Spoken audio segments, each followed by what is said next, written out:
Hello and welcome to Twenties Aplenty and our weekly campaign, the Headhunter Chronicles, a D&D adventure involving random people that met on the internet. This week, the group attend a meeting of a faction of rebels in Dragon's Claw. If you enjoyed today's episode, please remember to like and subscribe. Either way, we'd love to know what you think, so please leave a comment below. And with that, we hope you enjoyed today's session. We travel and roll, our intentions are good. Maybe. We fight, at times polite. It's DnD.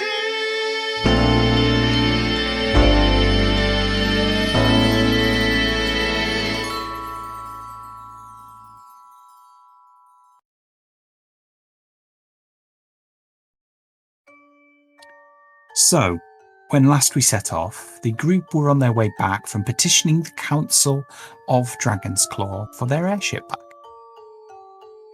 Unfortunately, the council itself was chaired by Varric's mother, who was still full of shame for his previous endeavours and the fact that he'd been dismissed from the Dragon's Claw army.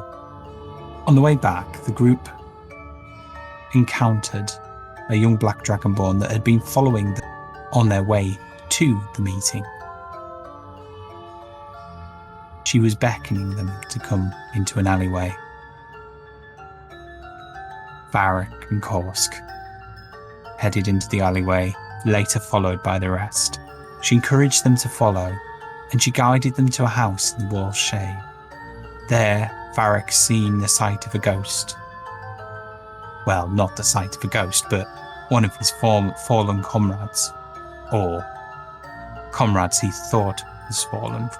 One of his squad that had been buried in rubble the last time Varric saw him. Faeshan, the flag bearer, copper dragonborn, had lost an arm in the events. He was uncovered by crag dwarves and taken to be a prisoner of war. During his captivity, he had his eyes opened about the war. He seen that the Dragonborn had been sterilizing and poisoning the crag dwarves in their water supply, burning their crops, being generally cruel to the crag dwarf population. The people were starving, thirsty, cold. Faeshan invited Varric to a meeting of like-minded people that had their eyes opened about the war. Faeshan explained that the crag dwarves were intrigued by his interests and his surprise at how the crag dwarves were treated. They took him to Gouldhelm, where he learned about their side of the history of the war.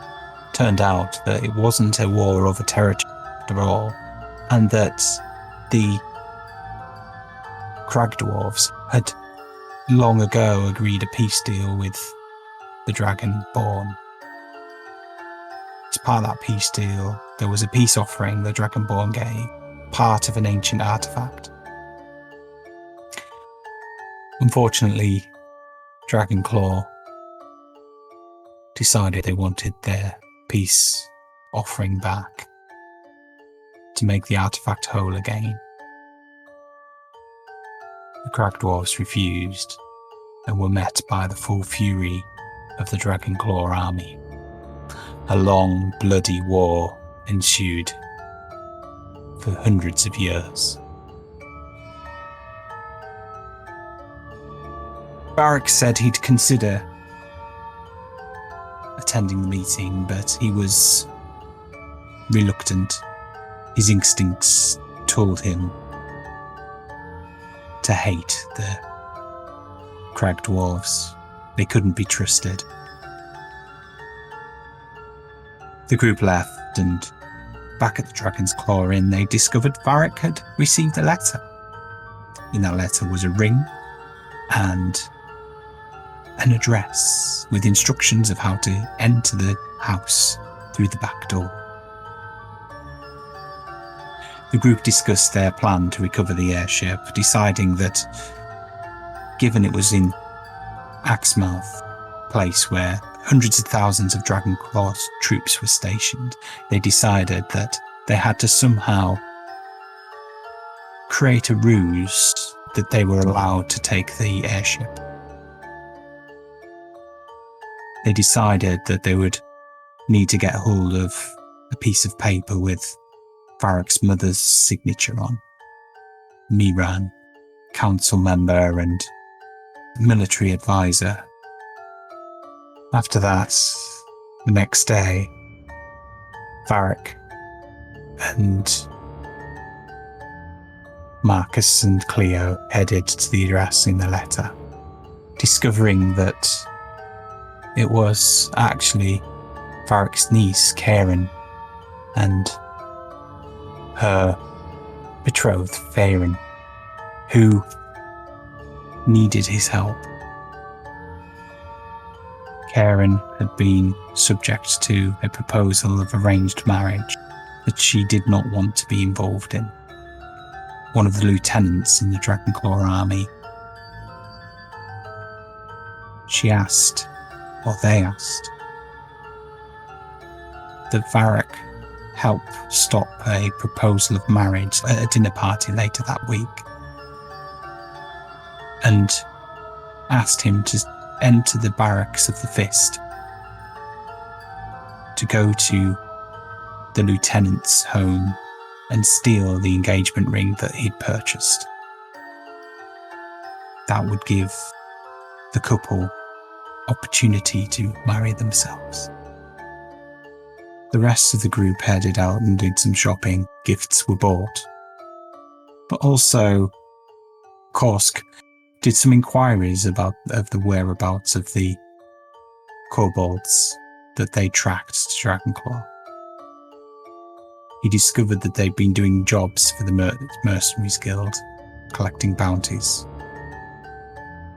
The group planned to head to the Mercenaries Guild at some point. In the end, the group met back up in the Dragon's Claws.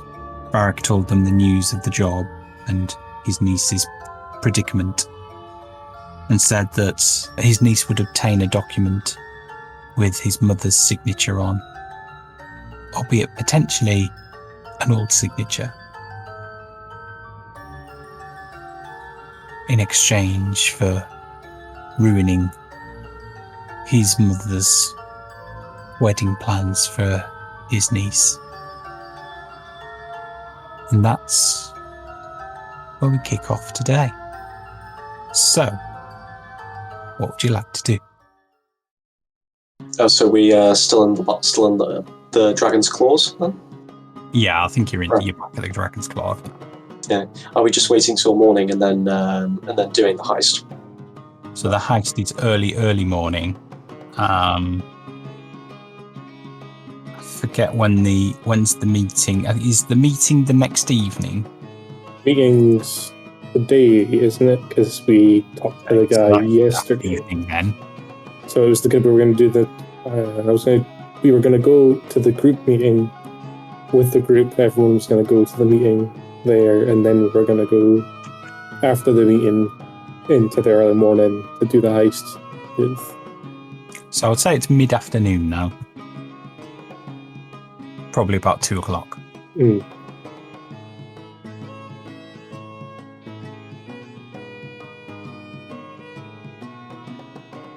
I'll do a pub crawl. I could do a pub crawl. It would be very, very interesting. Of course, did you get all the ingredients you need to do your potions and stuff? I will need to recap on which potions I'm making, but yes, I have all my materials. Right. To answer your question, Charlie, I may actually have one of those, because Wayne very generously gave me one session, but I don't know if we can make it into an aerosol. would be pretty potent. What is it? What say you to making an aerosol active potion of love? Like a cologne, just kind of under the neck here, on the wrist. Yeah, exactly. I mean, I would say you'd still only get one use out of it, but as long as they were within 5 feet of you, then that's fine, I think. You just need to be careful you don't breathe it in yourself. yeah, sure. So everyone stay clear of Lucy. And also who it ends up landing on could end up being somebody different, I guess, as a result of it being aerosol. But. Yeah. I mean, he's not even going to be in the building when we're there, right? If I recall correctly, we were staging something of a elaborate getaway involving our delightful Lucille stumbling into the streets. I was just thinking Murphy's Law. Every chance he could just come back, or somebody. Something goes wrong immediately. In which case, we don't need the aerosol. We just pin him down and force him to swallow some. Exactly. That's right. I saw that look, Wayne. Yeah. I wasn't sure what you were insinuating when you said swallows to force him to It was the swallow. filter of love, obviously. Oh man. It's not going to be the potion of full giant strength, No. unless we're going for something really elaborate. Indeed. I think if I need to pick up anything, the shops before we go on, but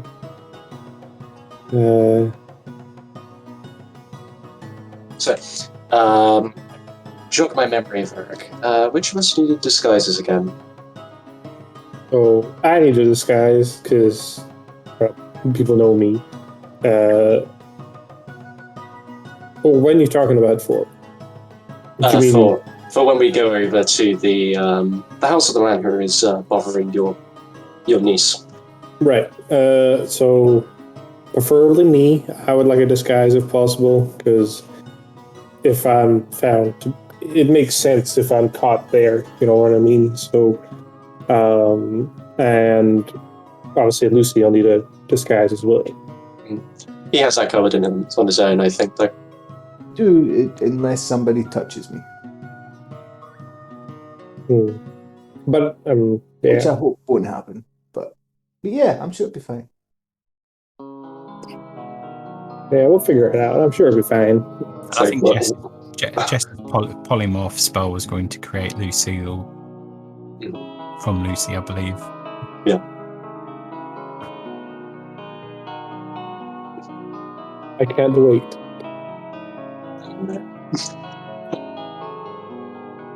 Queen, would it be possible? I don't know if it is possible, but could I?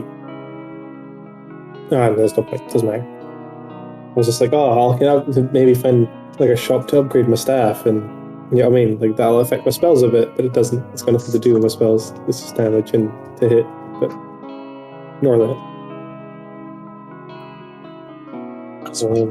Yeah, so I think this plan rather revolves around the principle of the only people getting caught would be Lucille. Here's hoping. But I can prepare something in the event that we get seen. In which case, obviously, it's more of a problem for you. My only concern is that they may be able to, given how distinctive our group is, they might be able to identify us since we've made our name for ourselves going to the council meeting already. Yeah, but I'm positive I remember Amanita doing something that made us all a lot more stealthy before. Yes, indeed. So we could just use that if she's able to, and hopefully that just gets us by. In any event, the housebreaking sub part shouldn't be a problem. Have a couple of tricks there. Alright. Now, in the circumstance, I just need to remind myself of this. If we find him, we can't kill him. killing him is bad. It's off the cards. Restraining him Yeah, and it's just leaving him vulnerable is a much better approach. I'd like to part of that plan. If we catch him, it's fine. If he's not there, that's also fine.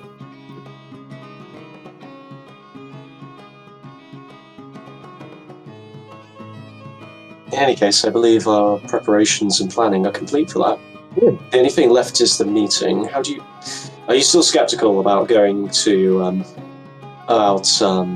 entertaining your friend as an ally for while we're here? Yeah. Like I said, I still support my people. Maybe not as high up in the military as what as what someone else might, but anyone who's at my level or below is generally my respect. And well, the war's still going on, and I want to try and keep them safe. And if it means that innocent people are going to get hurt because of what they're planning or what they're wanting to do, I don't want to do. It was that simple. If my people get hurt, I don't want to do. Hey guys. Oh, Sorry I'm late. That's right.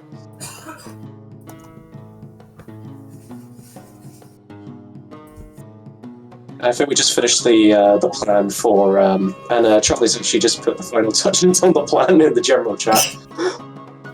I saw that gift and I just thought, fuck this, I'm out.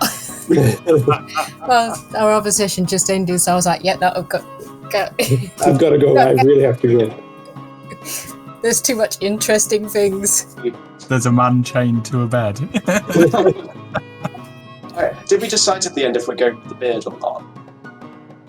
I don't know, it's up to you guys. Do all crag dwarves have beards? I don't know, you have to agree with it. Naturally, yes, but there are sections of the community that want to conform to more human type looks. Oh, I think if they're Perhaps a heavy stubble might be better. if they're at war with It the is crag dwarves, they would still recognize a crag dwarf without a beard. goatee. Lucy's goatee.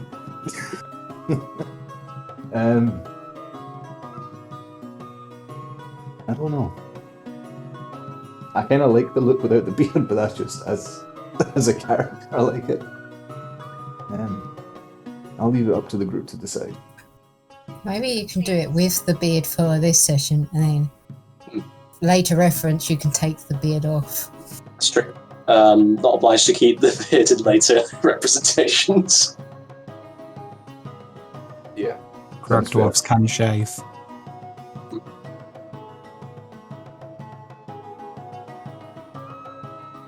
Unlike Dragonborn. And Lucy's got a pair of shavers, so...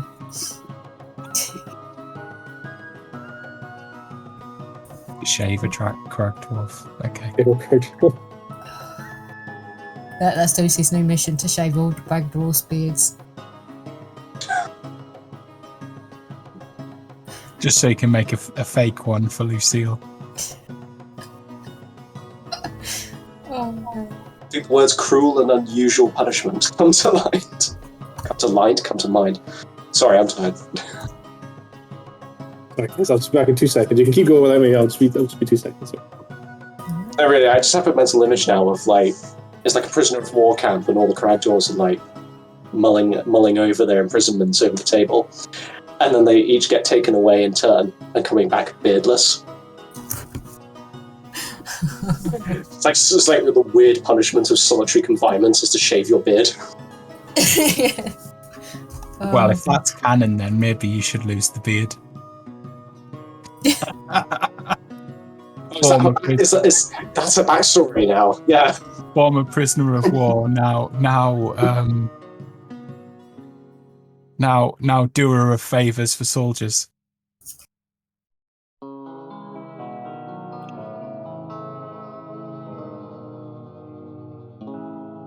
Soldier come former cracked dwarf soldier come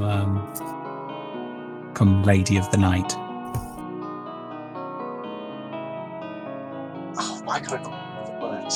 Is it exotic dancer or something?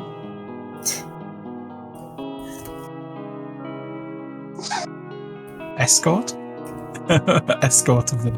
Now we're getting into... God, I mean, what an aura is in Firefly. Oh, 2-6.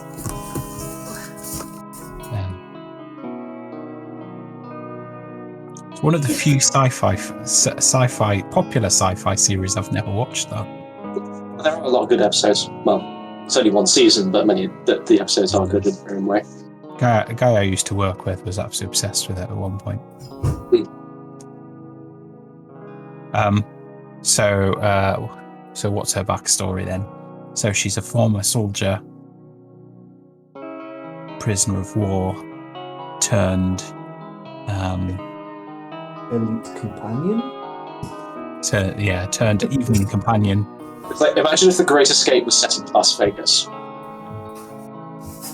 But she's had to shave her beard as a result, or as a result of being a prisoner of war. But nobody would like a bearded lady of the night anyway. Hey, you don't know what people are into these days. Come on. That's very true.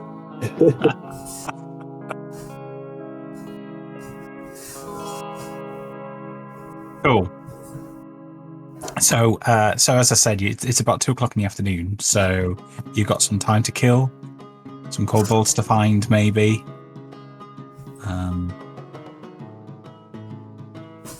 Depends what you want to do, really.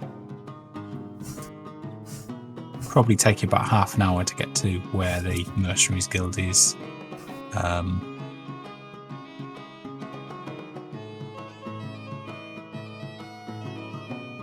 Well, it's up to you. You can leave that arc till later and just hang around and wait for the meeting. I would say it's up to Korsk if you want to go check that stuff out. I would say leaving till later. I'm not quite ready to enter a confrontation with my old tribe just yet. Furthermore, if something is going to go wrong, I'd say it's better it happens tonight. Yeah. Breaking is a lot easier to manage than family troubles. Yeah. Yeah, I get that. So, I guess...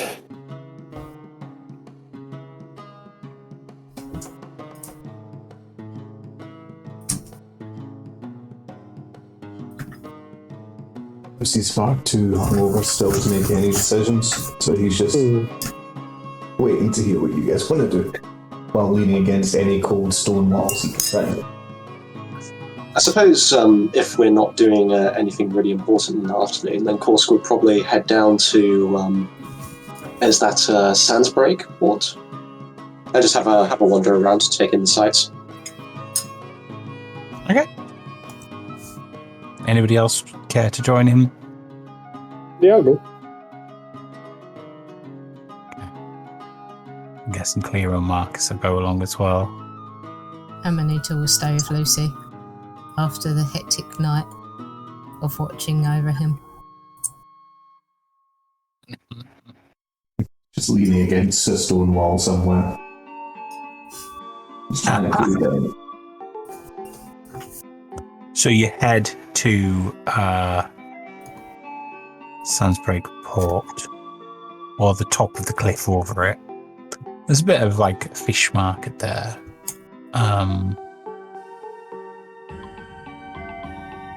It's a bit more kind of cosmopolitan than in the actual kind of within the walls of the rings of the city. You see lots of different races, other than kind of just Dragonborn being dominated by it. The only thing you do notice is a distinct lack of dwarves of any kind. Mainly because the actual kind of the non-cracked dwarves tend to not want to risk being mistaken for one of the Dragonborn's mortal enemies, so we'll stay well and truly clear of Dragon's Claw as a country, never mind as a city.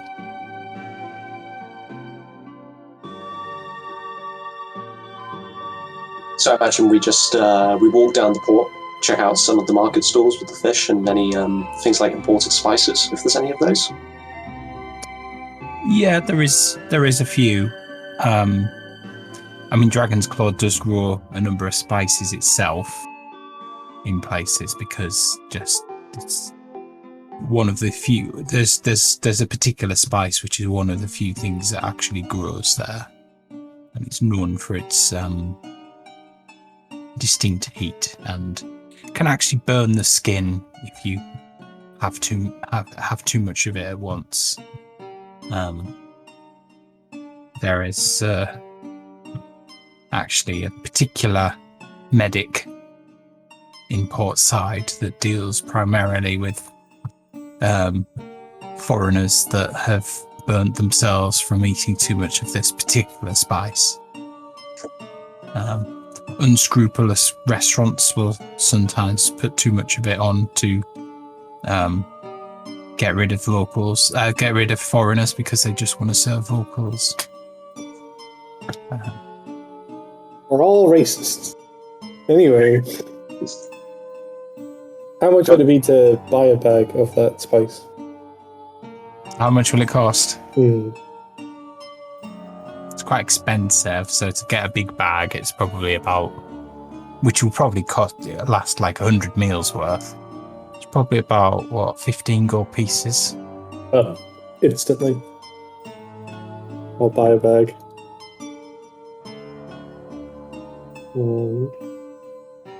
15 gold pieces. Is there a particular name for the spice, or should I just call it Dragon Claw spice?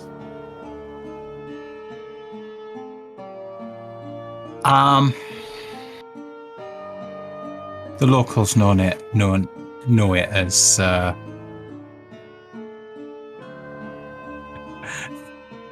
Dragon's Armpit.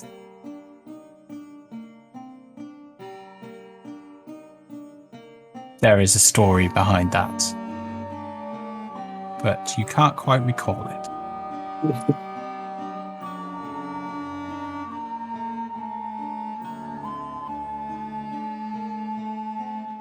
Oh.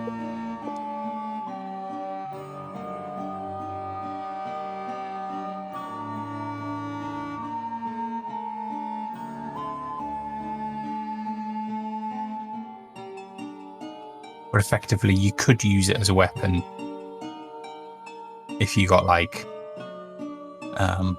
20 meals worth and throw it through it at somebody. It would almost act like an acid spray. My plan. What's my plan? In fact, it would work exactly like an acid spray. Just in dust form rather than...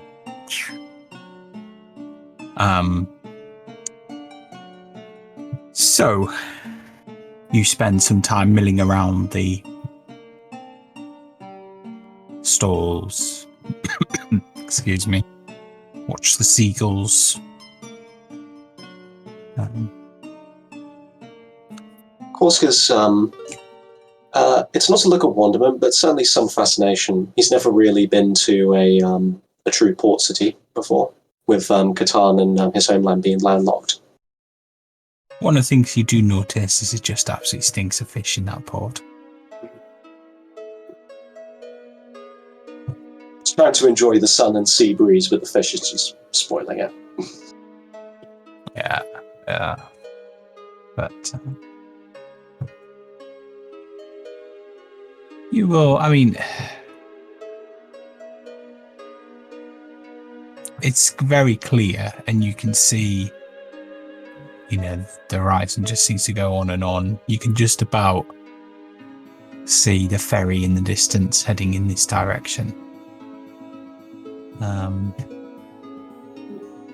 But other than that, you can't see anything. So, Shall we try and scope out the pottery place? So at least then we know where we're going later. Oh, the pottery. Just dropped. Yeah, the pottery place, as you were saying. Yeah. Yeah, I suppose it doesn't hurt to look at the building. At least then we know kind of what general direction we're going.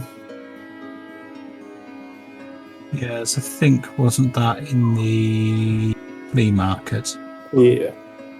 towards the wall? So you have to ask directions a couple of times, but you make your way to the flea market and eventually you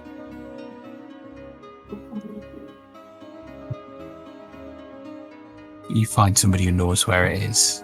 They send you in a particular direction. Could you all could those who are there do a perception check, please? Shall I roll for Marcus? Yeah, please.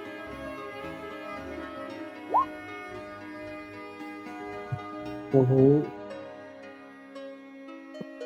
Of course, after you've been given directions by this particular gentleman,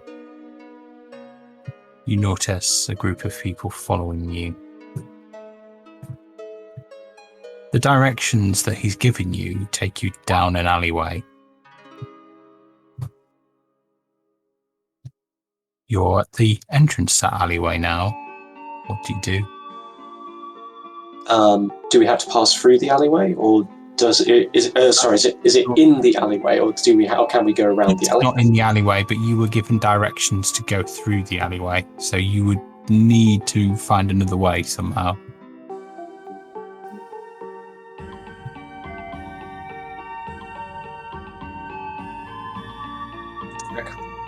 I don't suppose you know any back streets we could use. Get out of sight very quickly. I don't think so immediately around here.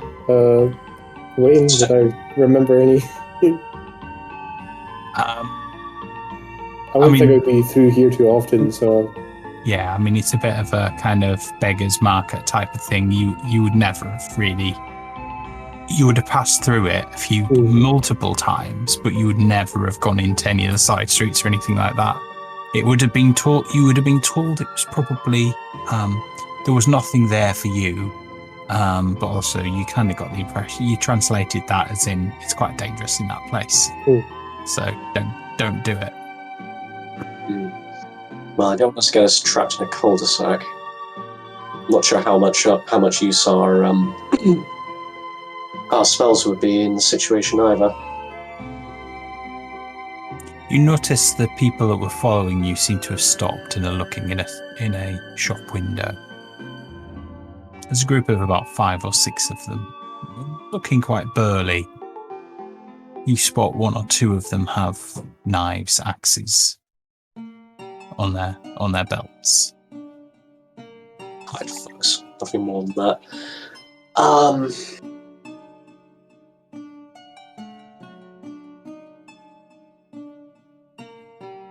Are there any rundown buildings we could try to pass through?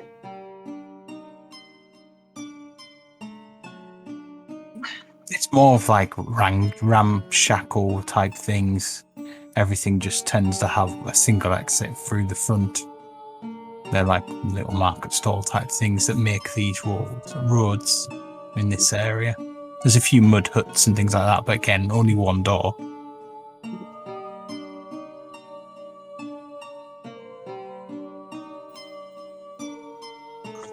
I guess if we don't know a better way around, we'll proceed down the alleyway.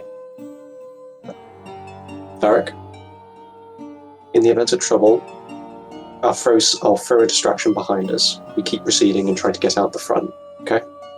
Alright, I too will throw a distraction behind us.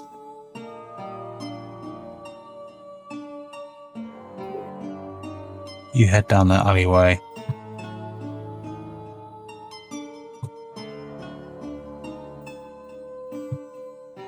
First thing you notice is that it is deserted. There is a smell of urine.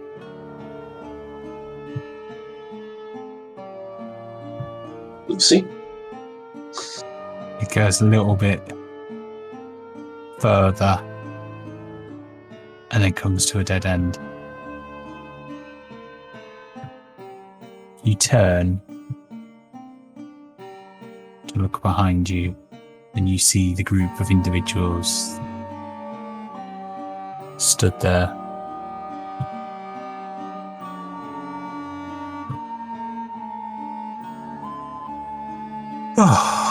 Now, you see, you've stumbled into my office.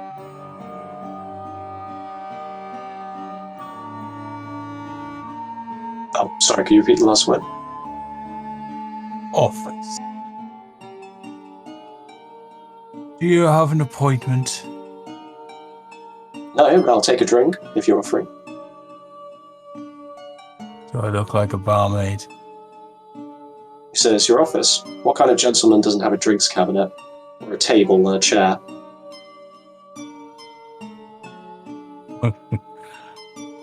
I like you. You're funny. You see, all of this is my territory. Should have said something when we were on the streets. Could have turned around and given you a fair bit of space. But you weren't interested in that, were you? You're welcome. How should I put it? Just need to pay a fee, a toll. You're welcome to pass through here. And what would be the rate of this toll? Now, seeing as I like you, and times are hard, 5 gold pieces each. And of course turns to Varric. It's like, could be worse. I lean over and whisper in Corsk's ear, I don't want to give these guys my money. My only concern is that if we're going to take on 5, we're probably going to need to make use of some of our... well, I'm going to have to make use of some of my bag of tricks. I can do it, it's fine. We've got Marcus here as well. My concern isn't so much the using of them, it's that we're in a built-up area. Catan has some pretty strict rules about use of fire-based magic in flammable spaces. This It is... Sorry. This isn't Catan, though. I know, but it's Dragonclaw. I expect the laws would be harsher. all in the name of self-defense. Just follow my lead. My good sir, I will pay the 5 gold pieces for each of us. And I walk up to him, get within about 5 feet, like reach into my bag. Instead of going into my coin pouch, I'll go into the spices bag, grab a handful of it, and just blow it in his face.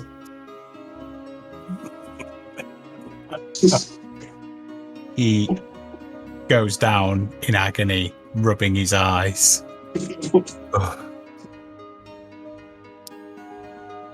Screaming. The rest of his mob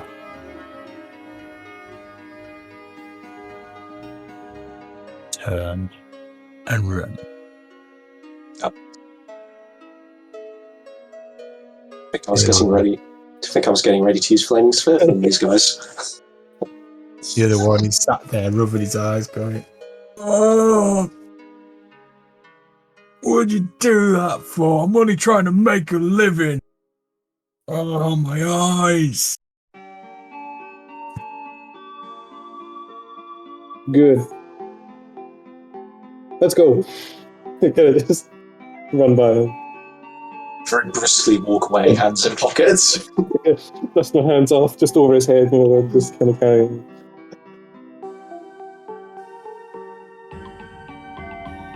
Max is like, it's a bit of a shame. Kind of looked forward to teaching them a bit of a lesson. I think they learned a lesson. Yeah. I was going to say, from the looks of it, he certainly thought you were going to teach them a lesson. So, Are our directions not right then? I would think so, yes. Ooh, I didn't realize you were here. Sorry.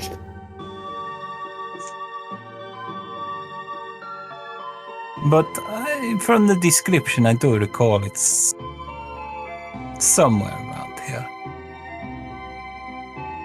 Didn't you say it was right next to the wall? Well, we're only a couple of streets away from the wall, so maybe we should reach the wall and then search the area around that. Yeah, sounds like a plan. We'll head in one direction and then head back the other, perhaps. So, you look around and you see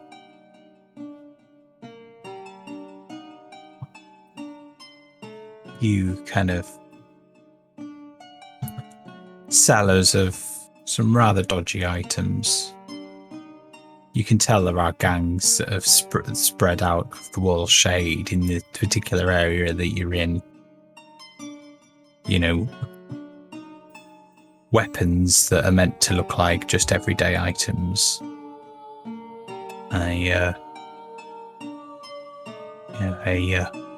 A sharpened ruler, for example, or A blowgun with spice in it. that sort of thing. That sort of thing.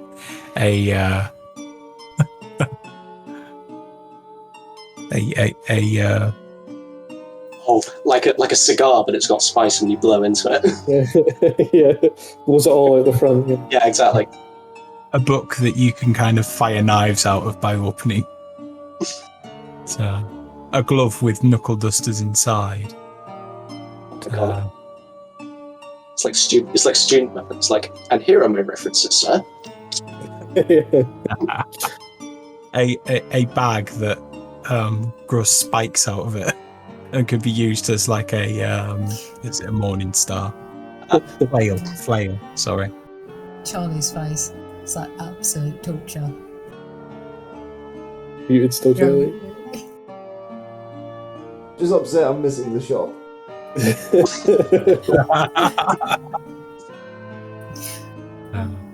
So you make your way past all these type stores, and eventually you come upon this little pottery shop. Outside the front of the shop is a number of evidence of broken clay pots. The shop obviously used to keep their wares outside as well as inside, and there's been some sort of commotion, and the pots outside have been broken on the floor. Other than that, it is just a normal shop. There's an old lady inside, bent over.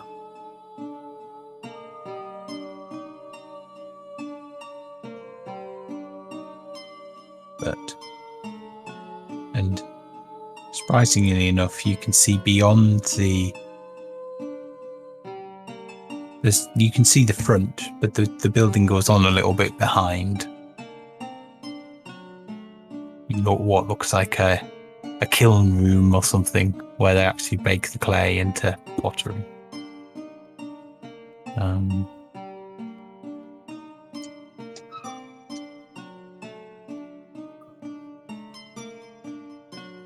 So, what would you like to do? Well, this looks like the place, so I can only assume that this is the right one. Force is just quietly pouring through bits of the broken pottery with his foot.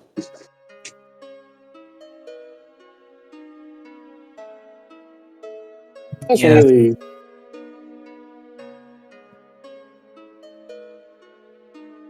I was just gonna say, it doesn't really look like much, though, does it? Kinda. Well, they're supposed to be an underground group. Can't exactly expect mansions and great feasts. No, I just meant God. it's. I've seen the monastery already. Yeah, it's a bit of a different tone, and a bit of. Yeah. If this is the place, how much time do we have left again?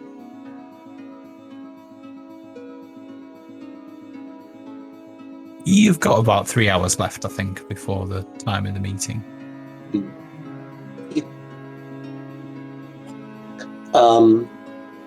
So it's just a pottery shop. There's not like a back room or anything. So it looks as though there is a back room, but it looks like a kiln room or something. There's Okay. a chimney off to the back. As far as I can make out. I mean, it's up to you, Varric, but I don't know that getting caught snooping around would make a great first impression. Be informed. If they want to get suspicious of me when they invited me, I'm just saying, I gotta know what I'm getting myself into. They can at least respect that much. So I don't want to be getting anyone else into trouble either, so yeah. I think what we're doing makes sense, and if they're gonna fight us about it, then I don't think it's worth our time to even consider it. So Yeah, it's a good way of thinking about it. Okay, let's check out this kiln then. let's go have a look here. So the kiln's inside, there's a chimney on the outside. Mhm. So I you think go this- in the shop.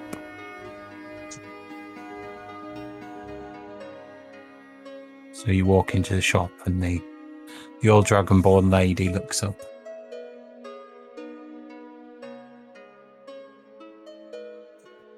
Can I help you? Hi, yeah, I'm looking for I'm potentially looking to do a bit of investing into local pottery businesses. And I just yeah. Interesting. So I was just hoping if you wouldn't mind potentially just showing me around what you got going on in the back there.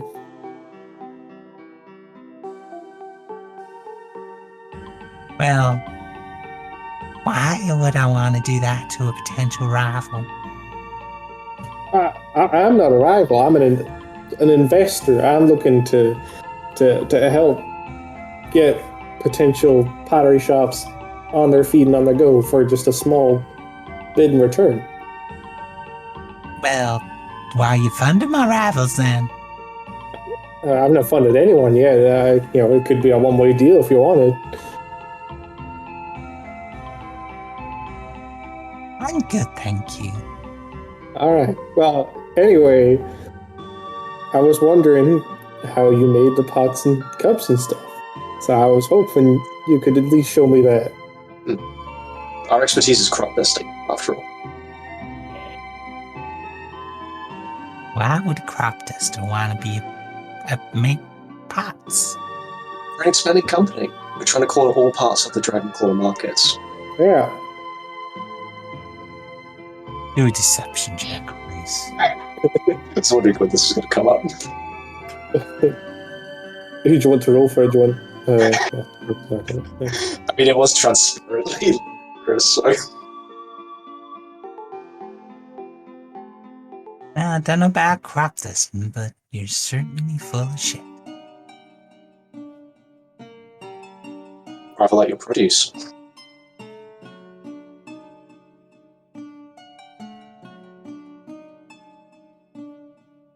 Or just kicks one of the broken pots into the corner.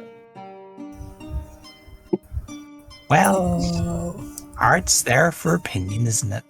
Some people like it, some people don't. Some people can just get stuffed.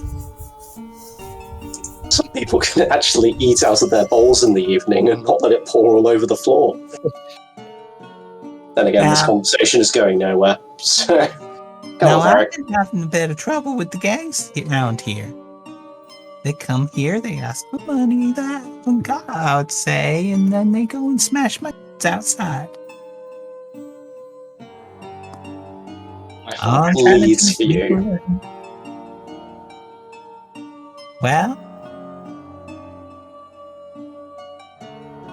I don't What really if- care what your heart does today, to be honest, if you're not going to buy my stuff. Yeah.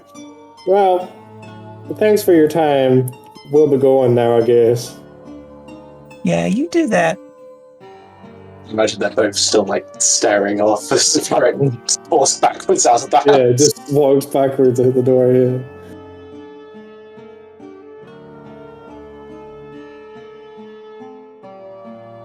What a bunch of shady individuals.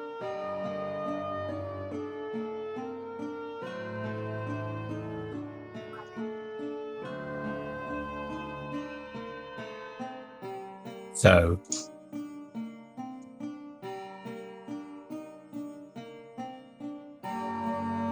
back. So, are you heading back to find the others now? Yeah, I think we've explored as much as we're gonna Aggravated get. people enough for one day. Sprayed spicy dust into some guy's eyes. So you get back to the Dragon's Claws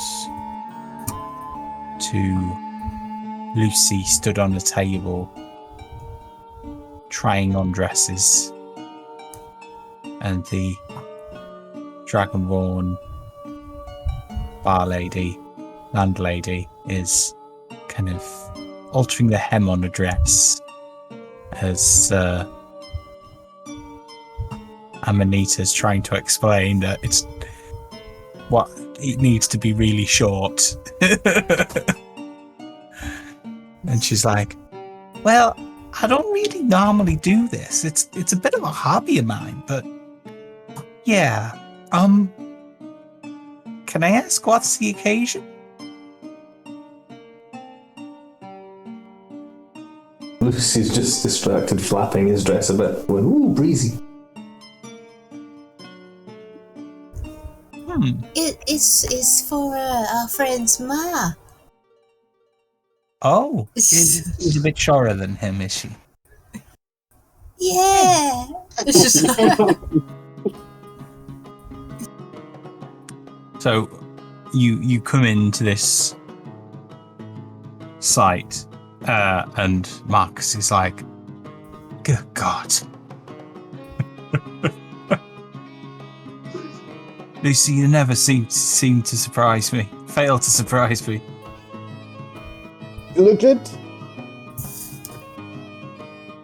yeah, it suits you. She? I guess. Nice. Well, it's certainly a look.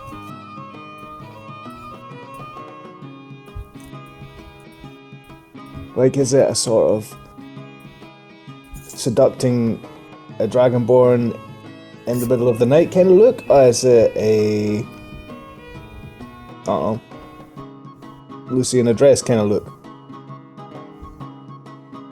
Horse glances at the barmaid to see what she thinks of that. My mum does things. She has a very active social life. Marcus is like, oh, hang on a minute. There's something I forgot to do upstairs. Looks out the room.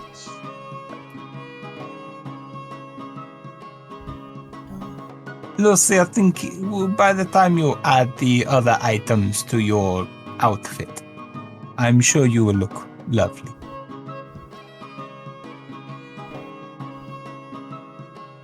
So we're definitely going through this plan then. I guess Oh, yeah. so. I mean, this is the longest that Lucy's stood there. I've never seen him stand still for so long. There's always plan F. jump out the window in a dress? I took plan A somewhere else. I'm sorry. Oh, God. That's Plan X. We don't want to go that far down the alphabet, if you don't Yeah. mind. Well, they do call it the feast. The So-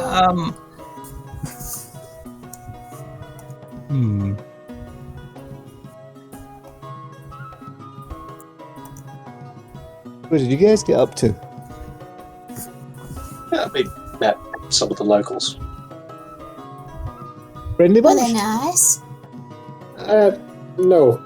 I had to incapacitate someone. Oh, that's Yeah. not good. No. The lady who owns the pottery shop is incredibly rude. Yeah. It's not her I incapacitated, by the way. So did you punch an old lady? No. I'm rubbing I off swear. on you, Varric, and that's not a good thing. No, I just blew some spicy powder into some guy's eyes because he was trying to get money off me, Korsk, and Marcus. Lucy, Marcus was telling me a story one time about when, what was it, you impersonated a priest or something? Oh. I can honestly say I have never impersonated a priest in all of my life.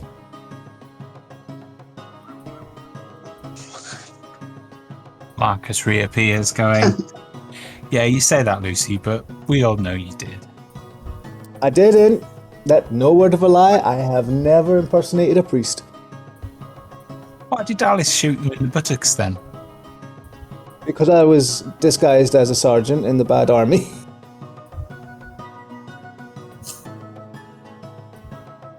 And for reference, out of game, Lucy was disguised as a priestess, but none of them ever know that. He's not lying, he's never been a priest.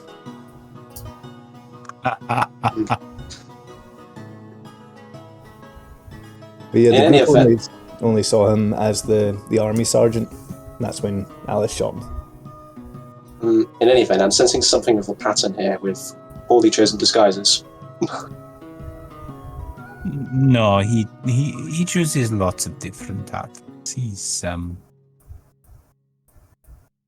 Yeah, of course. still One, looking for the right one. I wish I could disguise myself like that. I can only turn into animals. You just see Lucy's eyes widen, and you hear in the distance, Baronita.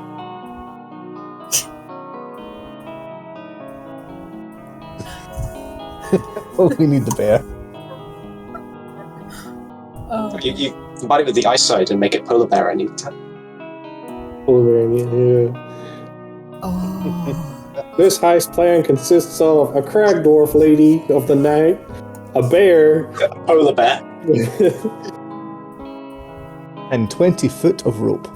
and 20 foot of rope, Let's see what happens. and handcuffs. The bar lady's like, well, I think I should be covering my ears right now, yeah? Maybe I'll just cut this bit of thread off and leave you guys to it. I think that's the dress about done anyway. And she disappears into the back. Bye. So it walks very slowly backwards. Sorry. Alrighty. So, are we just waiting to the meeting? Unless anyone else has anything they want to do before the Yep. meeting. Yeah, of course we'll just work on his experiments for the rest of the day. Eric will drink. So it's only about a couple of hours away now. So So you you would get to go on. he would poke Korsk and just be like, so about this love potion. How do you plan to administer it? I should have a perfume bottle or something somewhere that I can buy. And I'll just like spray it on his face. I could turn it into aerosol form, but it would be chancy, Lucy. If you miss or the wind wafts the way, it could make this plan a bit more complicated than we've already made it. if you guys don't think we need it, it's fine. Alright. I mean, your judgment has been sound on many of these plans so far. I'll see what I can do. And he takes the filter of love. What was it? Effectively creates a small like a gas bladder around the rim, and then sets it over what looks like a Bunsen burner. Lucy just walks away and lets you do it because he's scared something's going to blow up. Amanita's out of there. She's not going anywhere near you when you're doing that. I would like to say, out of character though, I could just imagine you making a lipstick for Lucy. So, that's a better idea. I should have done that. so we can then kiss him with this. It's a brilliant idea. Can we do that, Wayne? Wait a minute. Lucy, just don't lick your lips. While you have this on, don't lick your lips. Is that? Lucy just looks at Amanita. Amanita, do you think this will work? I don't know. It might work. Well, we'll see what happens. There are possibilities here. Let's see what I can do with these. And then If you kissed him on the lips, then it probably would work. You'd have to concentrate it, so it would be a concentrated dose. And you will have to have remembered not to have licked your lips whilst wearing it. Perfect kiss. Can't guarantee that. Yeah. Performance all the way. Jess is quickly updating the thing to just a slightly different shade of lipstick on. I was going to say as well, if you step outside, you can see a slightly pink kind of smoke coming out of the chimney. Oh no. Oh, there's another way. You could, if she's got long nails, you could put it at the tips of her nails, and then she can drag her claws into his skin. Let's see. Oh god. I mean, he's got scales, so I'm not sure that would work. Yeah. And we've had this conversation before about scales. Brushing through his scales, not his hair. Feel like shaving his scales with a blunt razor, wouldn't it? The lipstick idea is fantastic. I got that idea from Batman. They use it in there's another episode of Firefly where that's used as well. Yeah, I think it's used on a few things. Now we've told Wayne that there's the chance that we try it that way, and all of a sudden he's wearing rubber lips. I'm just thinking about when the barkeep walks back in and sees Lucy going,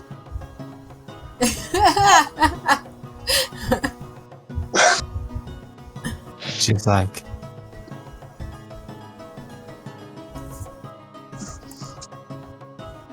I'll just give you a moment. And then turn Johnny. yeah, that's what it turns into. It's not quite, it looks like lipstick, but when Course comes out with it, it's like in a tub, and it's just wax, so it's like a lip balm, basically. So she just walks down Lucy. Yeah, exactly.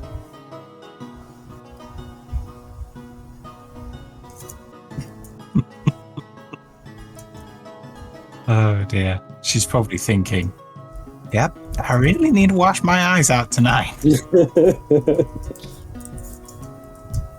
So, time ticks on. Gets to about 20 to 8, at which point you leave. Head into the flea market. Back to the pottery shop. This time unhindered. You see the old lady still there, kind of moulding some clay on the shop counter. Looks like she's making some sort of teapot or something.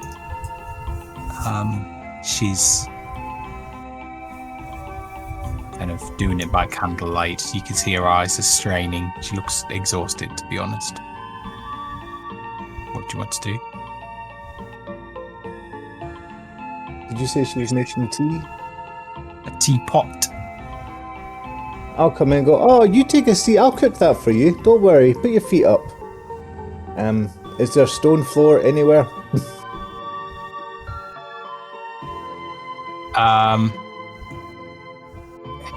It's like sand floor. It's just the ground, basically, in the shop. Okay, so he just makes a bonfire, puts the teapot on it. It'll be ready in no time, don't worry. Oh, wait a minute, I'm not finished doing that yet. I know I'm doing it, it's fine. There's space for a coffee pot there, Lucy? Sure. As you grab all, With his hand. So you grab hold of it, and it kind of, you crumple it a little bit as you put it into the fire, and then it begins to set with Lucy's handprint on it over the pattern, over the half-finished pattern that she was etching into it carefully. More creative design than anything I've seen in here before. Is there any liquid in I'd it? have known you would have been back. What do you want this time? Change your mind? Want to buy something? I'll buy something. Well, Need why to- do you want to buy, sweetie? Nisa, don't give in to pressure from her. Okay. I need to keep a straight face. Is there anything in the teapot? Like liquid-wise? No, because it was just clay. She just made it. Like Oh. the physical teapot she was making when you came in. I'm just trying to go, this is a bit light. You sure you don't want me to fill it with something? It's not ready to be filled with anything yet. It needs to be baked. Yeah, Lucy, don't you have a flask or something you can fill it with? oh yeah. Out the flask. Pour it in, not taking it out the fire, just pouring it in while it's on the fire. It's that very, very strong whiskey. Oh Oscar's my God. now leaning back and sipping one of his espressos from a small teacup. So as you get the bug out, she can, because it's the very strong whiskey, she can smell it. She knows exactly what's going to happen. She grabs the bucket of water that she has next to her, she's been using as part of her clay work. It's full of dirty old bits of clay, and throws it over Lucy and the bonfire.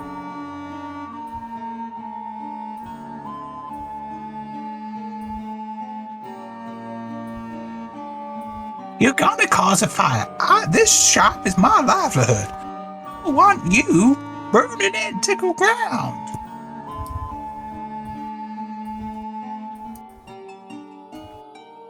Now you've ruined my work. What is it you want? Or either tell me what it is you want or get out. Var say the beginning of the phrase, but I myself have totally forgotten what it was. So it is, we've come about a repair to a cooking pot. We've come about a repair to a cooking pot. Really?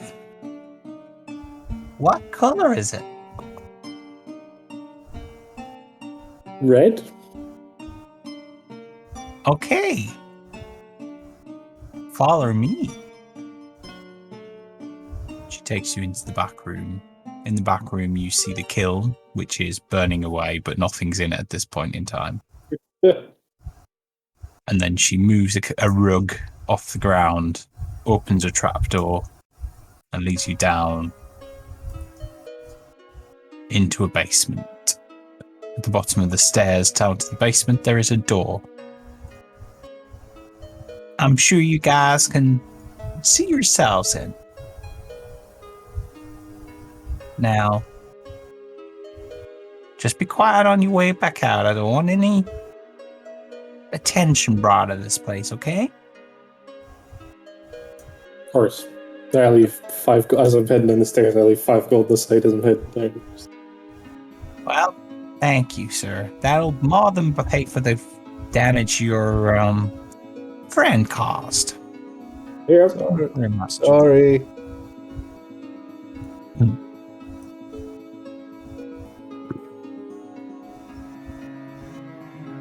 So, through the door, you can hear quite a buzz of people.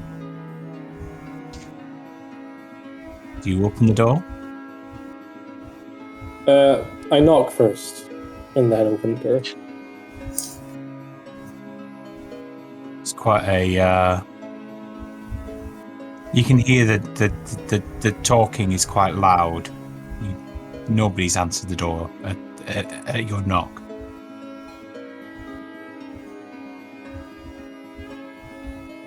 Head in then. Yeah, knock and then head in.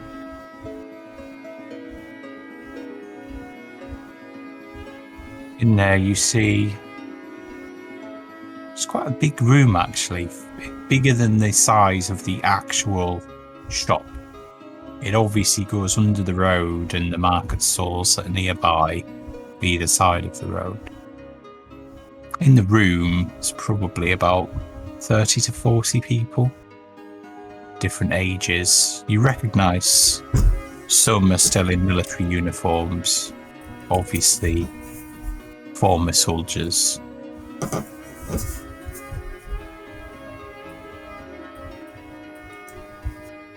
One of which is Faeshan. He clocks you after a minute or two and then heads over. Varric! I'm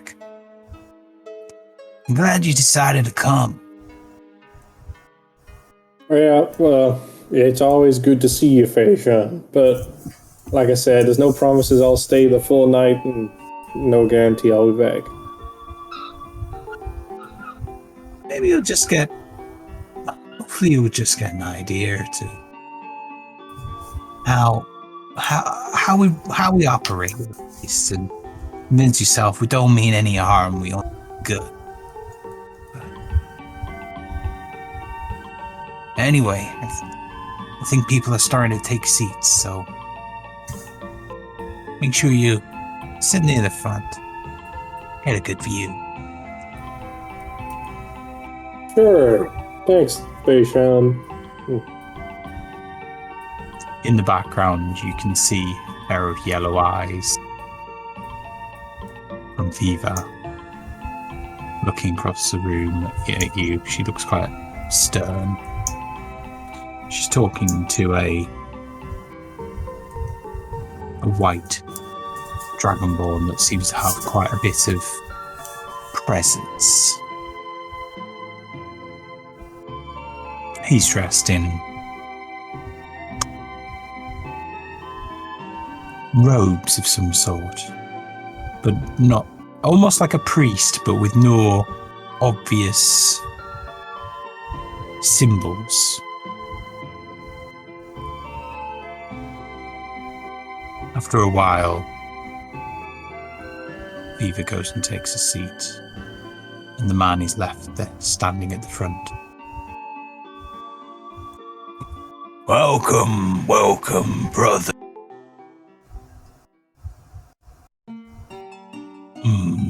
Who do we have tonight? His eyes fix on the bunch of non-dragonborn, and then on Varric. It appears we have some new guests at our lodge. Welcome to the Head of Newstad. We seek to end the conflict that the crag dwarves and the dragon's call. We seek to bring peace and to bring those that have wronged our people and the crag dwarves to justice. Through the right channels, of course. We act through diplomacy where possible. We deplore brute force because that's is the approach of those we want to displace. I am Amaeth, guide to those who you see here.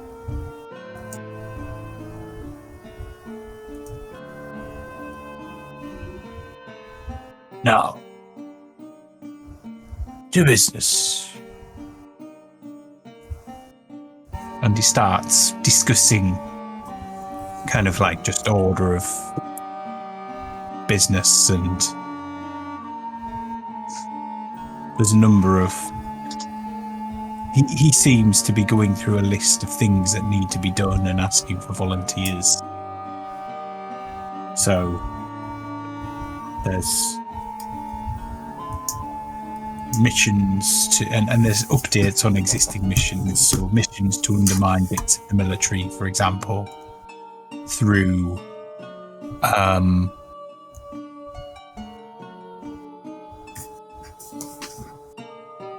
things like blockading routes or making ground difficult into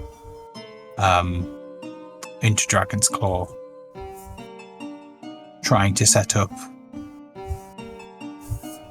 humanitarian type corridors to bring food into the Crag Dwarves, clothing, books for children, clean water, antidotes to poison.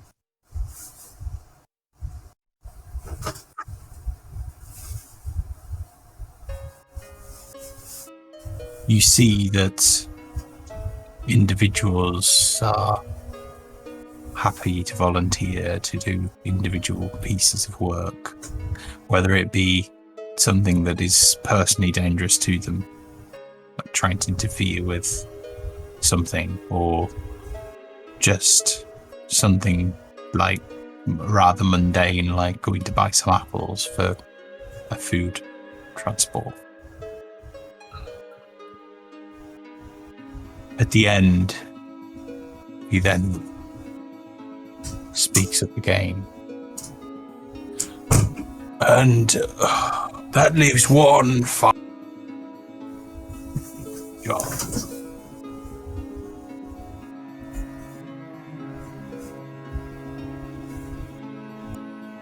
Esther, one of our orders, disappeared. He was staying somewhere in the city. Last seen near Sandsport. We're organizing a search. Any volunteers should come and talk to me at the end of the meeting.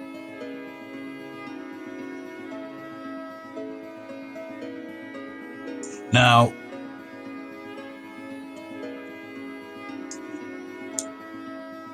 we turn to our visitors here. Tell me, what brings you to this place? I just followed them.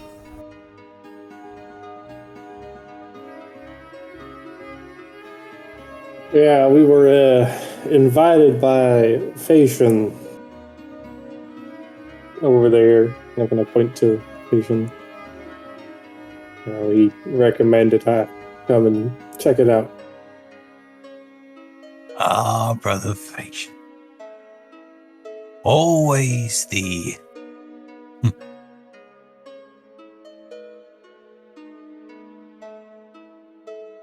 recruiter to our organization. You tell me though, you don't seem like the usual kind of people he seeks to bring in. Yeah, we're old friends. Recently reconnected. Very good. Very good. Varric was once in my squad. I want to make sure his eyes are open to the realities of the world. Ah, very well. Well, Varric.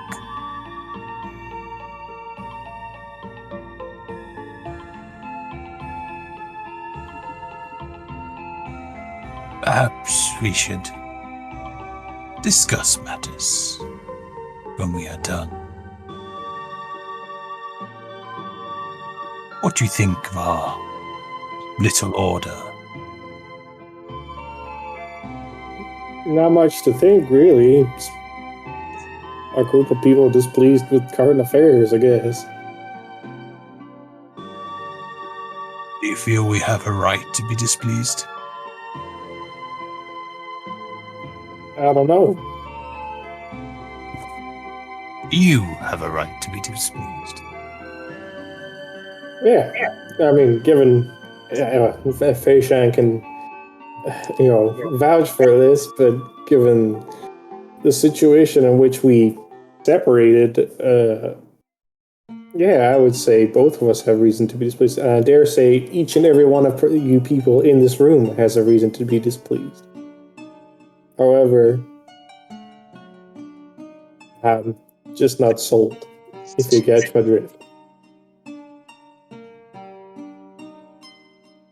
I understand. Being a member of our sect brings great danger. For we are hunted,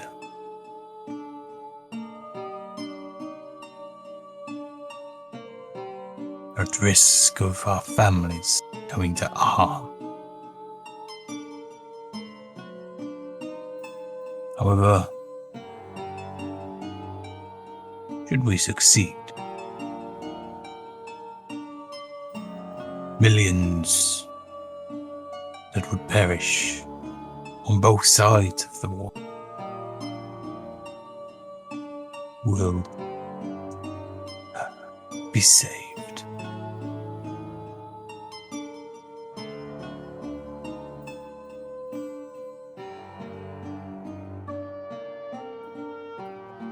Local troubles, family squabbles. None of that is important compared to the state of the nation. Surely, your family has brought you up to understand this. Yeah, it's also my family that made me not understand it. Look, but I'm not gonna lie, I spent a long time away from home. And while I feel like I still have a duty to my people to protect them, I don't care anymore.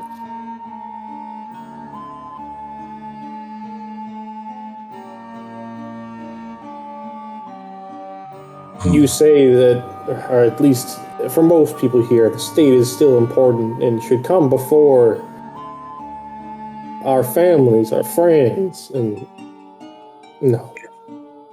I'm against that now. That's what I'm against. That's what I'm displeased about. If that's what you stand for, I don't think I should be here. I think you misread me.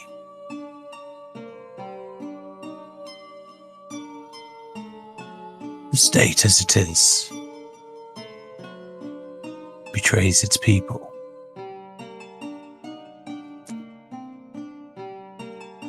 This war is about the glory of a select few, not the nation. Should the nation be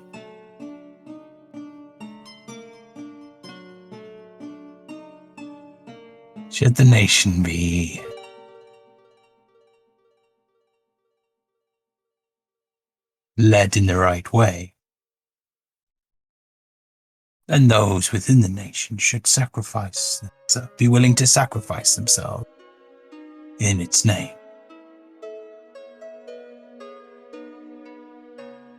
I don't think the nation at the moment is worth sacrificing.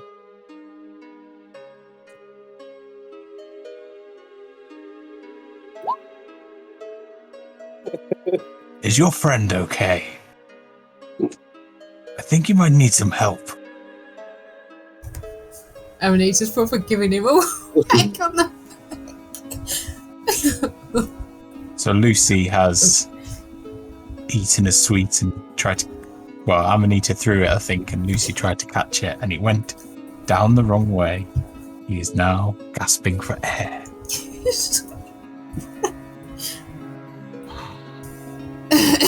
Sorry, everyone. I apologize wholeheartedly, and I come over to Lucy and start trying to get him to cough it up.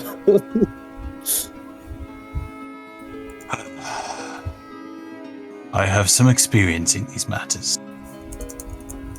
He walks over. He gives Lucy a Heimlich maneuver. Dragon maneuver, yeah.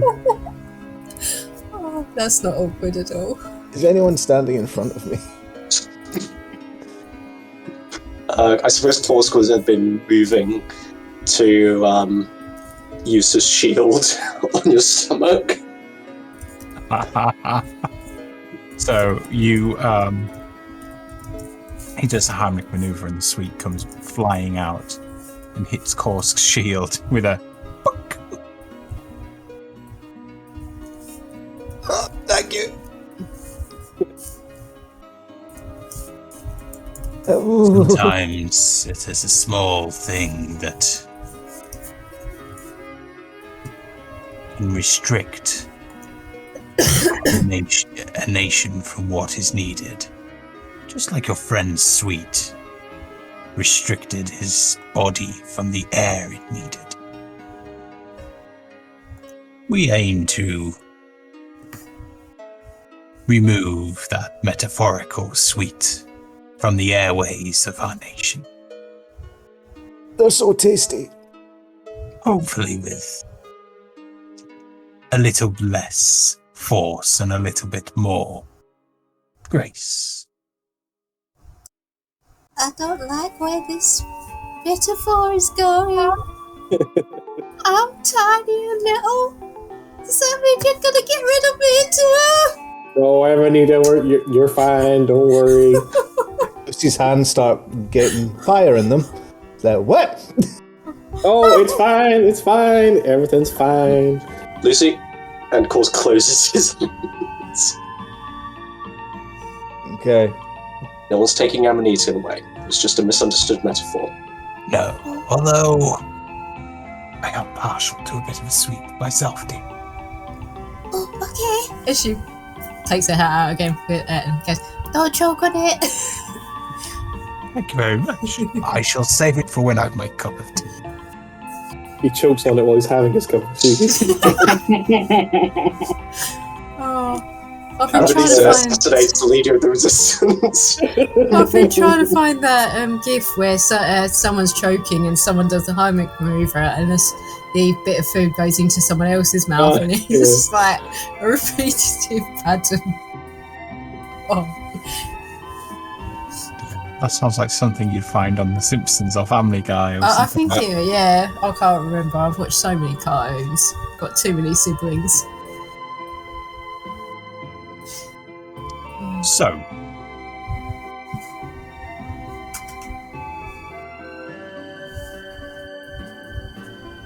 we'll continue this conversation.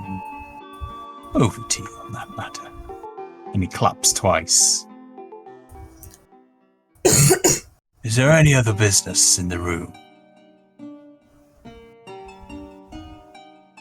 No? Very well. Let's have some refreshments and then get on with our evening. Do I recognize anyone else in this group? Like, other than like Faeshan, do I like recognize anyone? Do a history check. Yeah, there's a whole load of Variks. All the same person, just the same face, just everywhere, yeah. You recognise one or two faces from the military.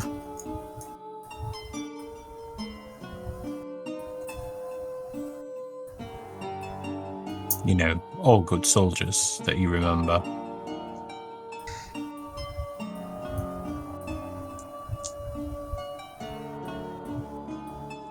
You get the impression they may be shamed as well.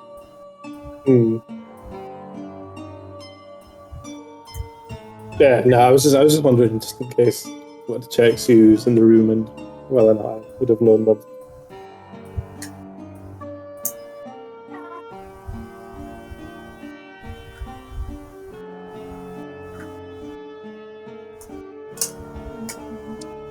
So they all start queuing up for cups of tea. There's a couple of volunteers making the tea. Those that want to drink can get a drink. Is there anything else that goes with the tea? Fruit, there's like citrus juices like lemon and lime that you can squeeze into the tea. Or like spoons with like spices you can and sugar you can stir in.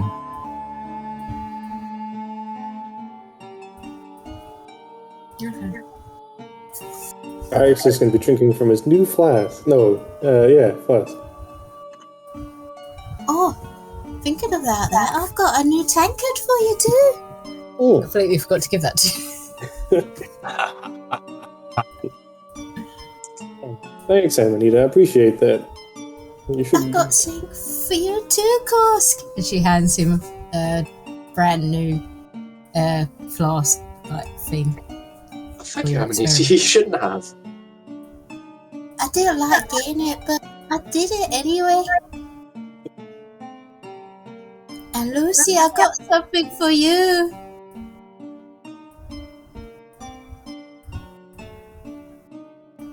And with that, she takes off her hat and pulls out this parachute and hands it. Now every time you jump out that window, you can fly. Use your parachute. Ooh, okay. I like it. I'll try it out later. Oh, Oh, this is gonna end so badly. oh my god. We're underground right now, right? Yes, you are underground. Yeah. Oh my god. And he climbed to the tallest room in the tallest tower. Then cast Thunderstep. Go higher. Your friend seems to buy interesting presents. Is this a special occasion? No, I just bought them for him, but I forgot to give them to him. So, what brings you to Dragon's Claw?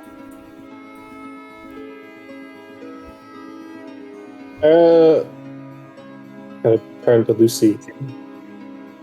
What brought us to Dragon's Claw? Issues with the military. Yeah, that's it. Yeah. Bandits. Interesting. But you would agree, sir, if someone takes something without permission, that is stealing, yes? which makes them no better than bandits.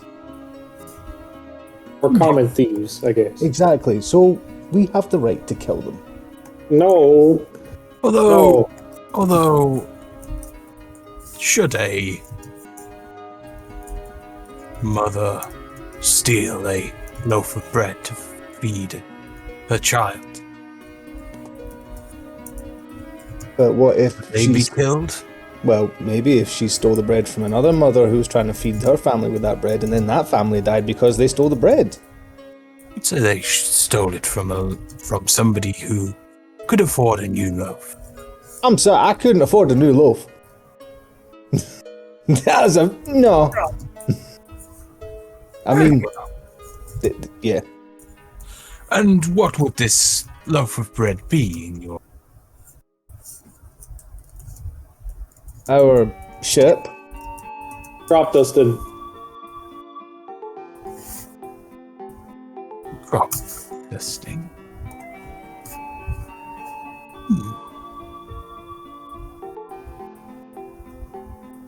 He just turns to Varric and mouths crop dust. How does one crop dust with a ship?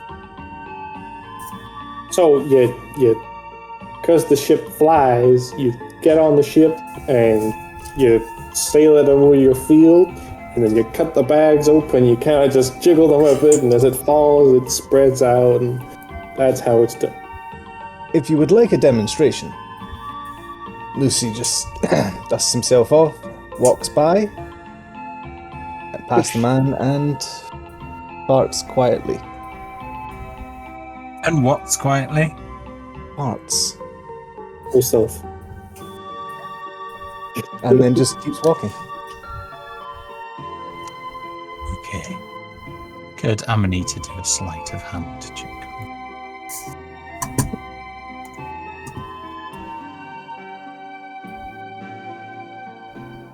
Probably wasted that natural 20.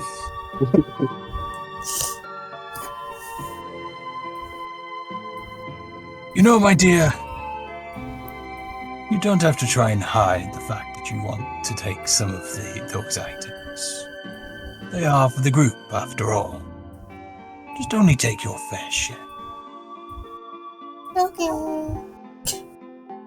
After he says that, Lucy will probably say, just as he's coming back, I would close your mouth if I were you.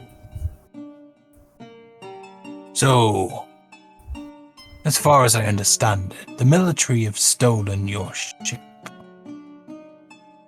And crew.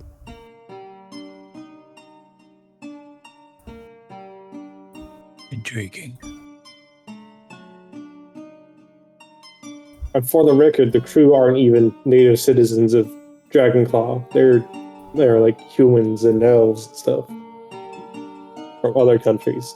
So they've been conscripted to fight our war, which isn't fair on them. They saw an opportunity for cheap war material and took it. Yeah. You see, this is the kind of behavior we are battling against.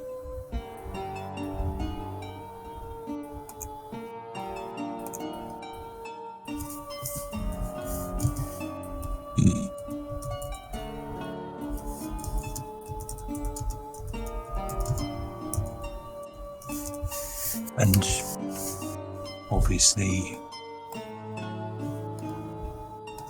you're here to try and retrieve the ship, are you? Oh, we're going to retrieve it. Yeah. What was it? Petition the council? There's Well, other ways. that was step one, but There was an attempt. It vacillated for a very long time, let's just say, and didn't really produce a result. But there are other plans that might work.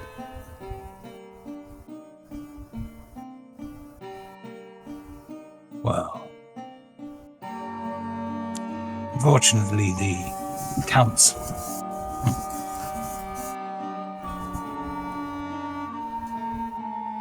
would not agree to anything without the Brotherhood of the Half Moon's permission. sure the Brotherhood have seized the ship for use in the war. Which Brotherhood is this? The sect led by General Razdar.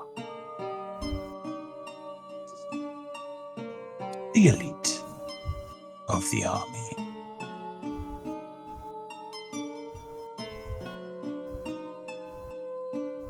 You know them by the rings they wear. By the rings they wear.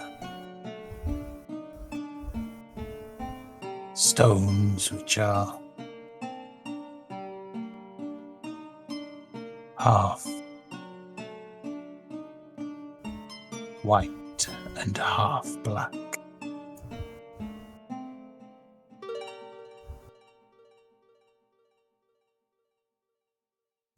How the Brotherhood came about, we do not know. But we do know that power is their motive.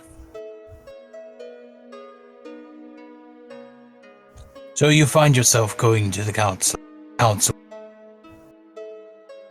have some half-hatched plan to retrieve the ship from some military stronghold, probably Axemouth, I would believe.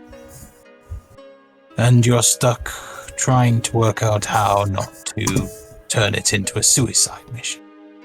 We've already figured that out. Intriguing. We just need some other bits of equipment to get ourselves sorted. Of which we're in the process of procuring, actually. Very well. What if this plan goes wrong? You just feel a warm glow behind you.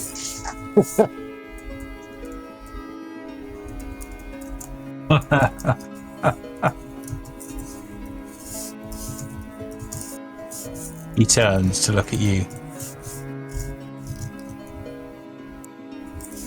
Why do you bear so much anger, my friend?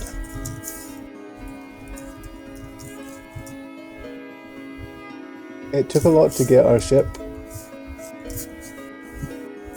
And as soon as we got it, they took it. A few of us nearly died a couple of times. I did. Yep, I healed him exactly. with my own hands. Tens of I sense- thousands in gold, I would say they cost us. I sense you wouldn't listen if I said patience is a virtue. In fact, you seem to sense that you have waited before, only to lose something afterwards. Waiting's overrated. Hmm.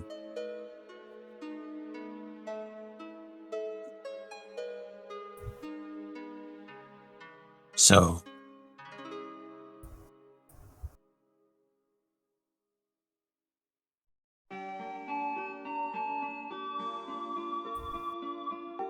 you're headed to Axemouth.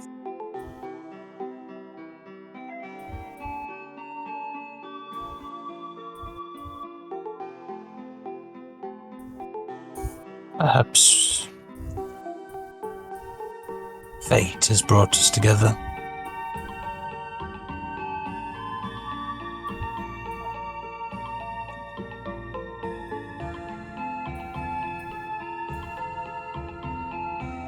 I'm sure there is much benefit a venture in Axemouth could bring our group.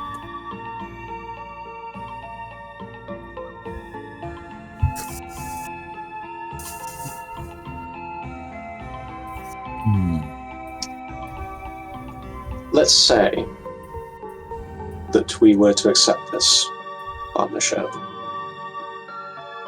What sort of support would you be providing? would your people be providing? We have members within the military. We could perhaps get you into the right area of Axmouth. Of course, you would have to find your own way out.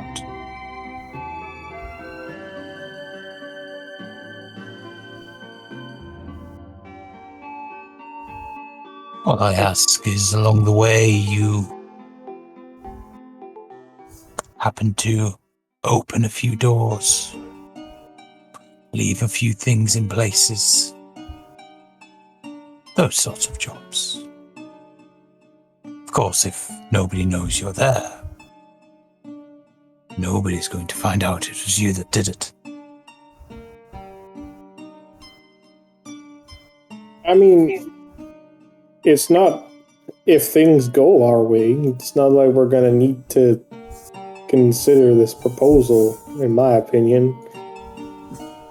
You know, that's great that you could guide us to the right section of what we're after, but if we had, say, a letter of release for the crew and the ship, is what you're supporting us going to be as good as that?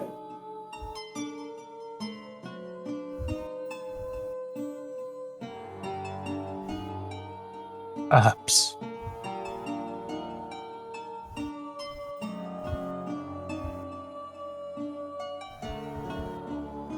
Do not underestimate the amount of questions you will face in Axmouth.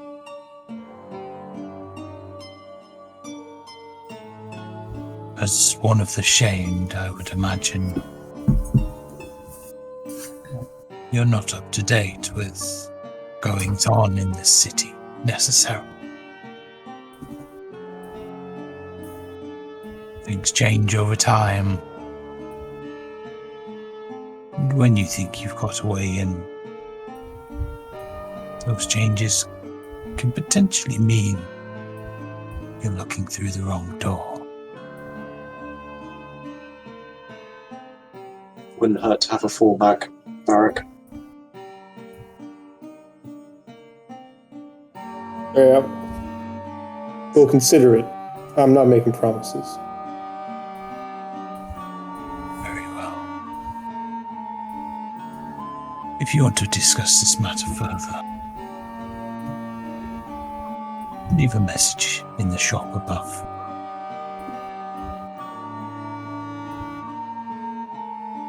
Don't include a huge amount of detail though, just a time and a place outside the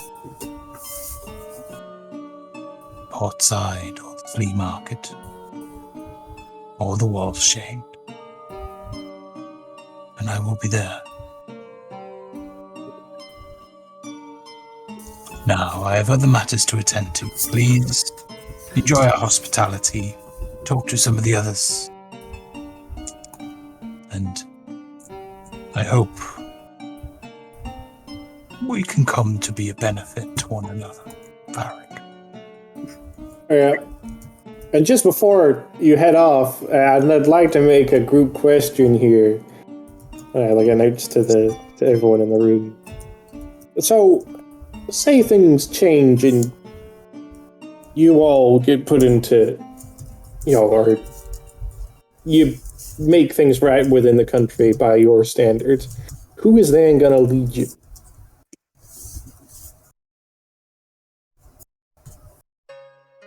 Well, that is up to the people. I'm a guide. I have no desires to decide.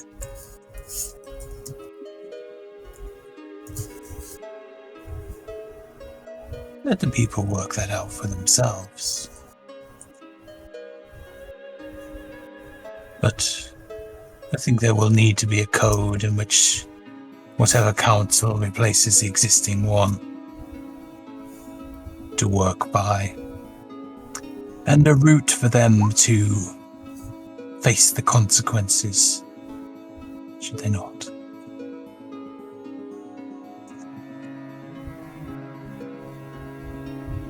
But you're not going to decide on that now. You're going to clear the government and then let the people decide. It's the only right way, is it not? If the answer is something you can't live with.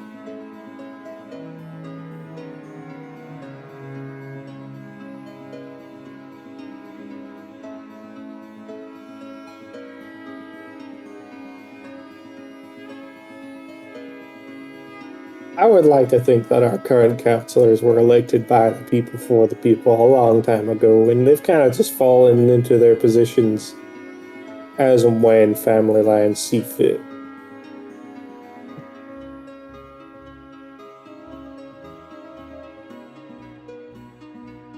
Hereditary is a wonderful thing.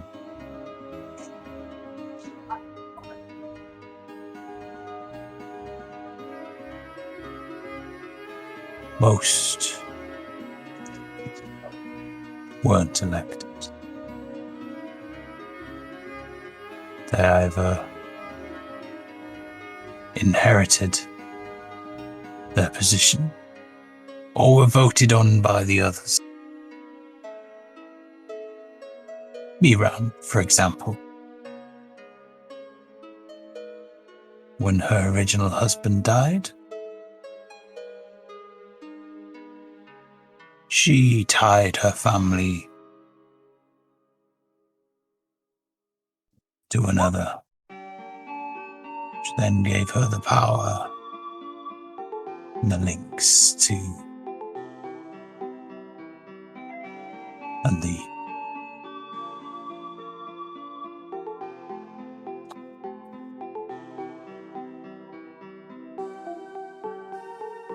status to be elected to the panel, be elected to the council.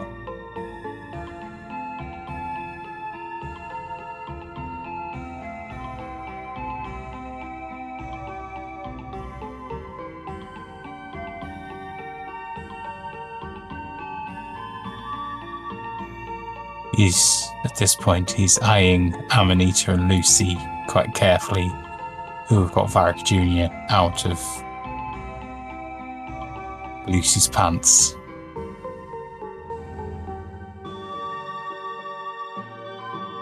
He never goes in the pants.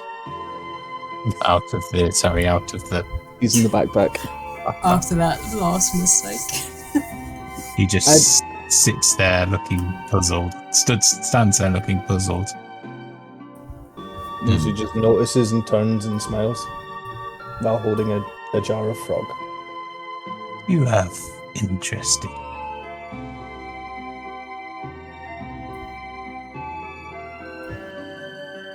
Company, Varric. Yep.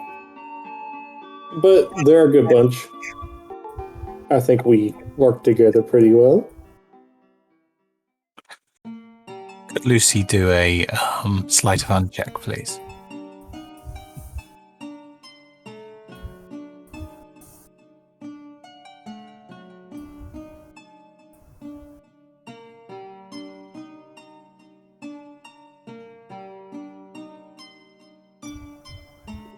And could Amanita do a perception check?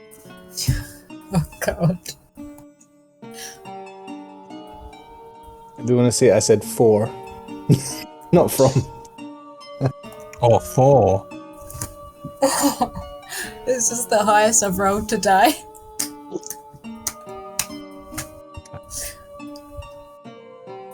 So Amanita notices Lucy trying to sneak some juice and sugar off the table.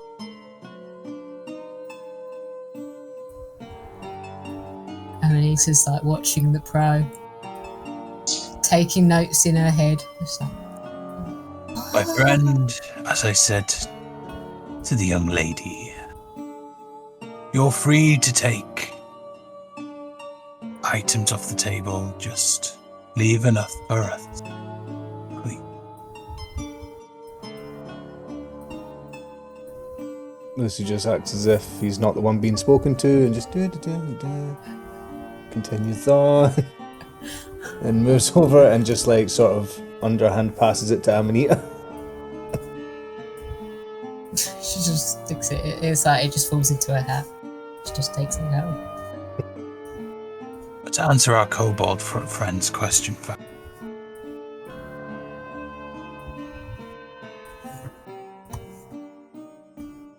there is a heart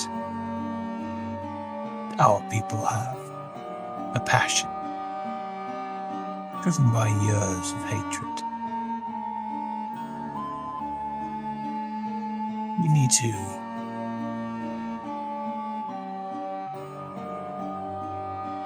build bridges between our people and the cracked walks. There is a risk that our people won't initially see the need for that.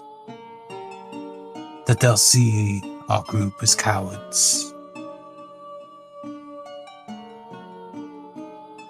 And that's why ultimately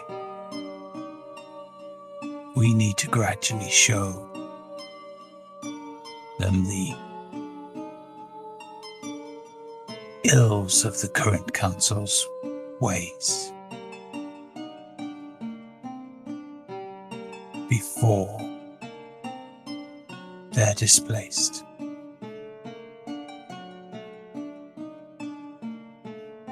Convince the nation.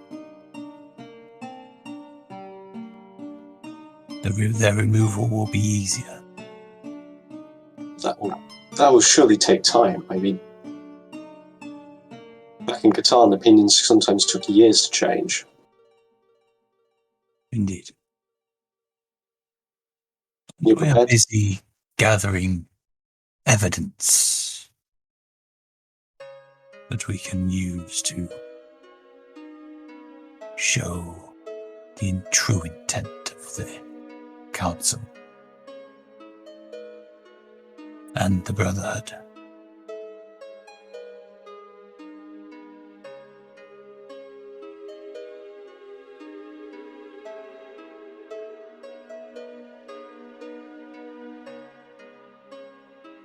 This is not a short endeavor. If we want it to be successful. If it is a short endeavor, we will end up just replacing one dictatorial council with another that begins with the true intent, but ends up like we are today, as places on the council are inherited from others. And as the years pass by, beliefs change, attitudes change.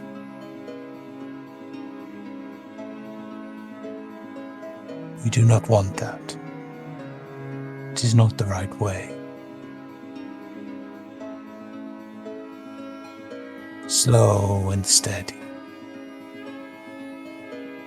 is the way to go.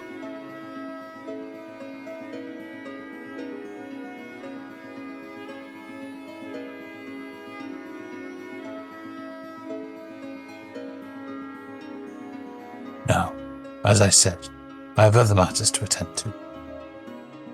Think about my words, and you know how to reach me.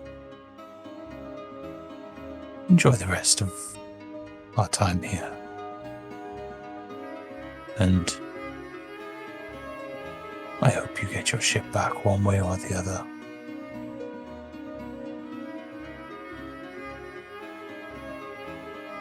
And safe journeys when you do get it back. And he turns. Go on. She'll just whisper to the others. I'm sure if we don't get it back, they'll hear about it. Yeah.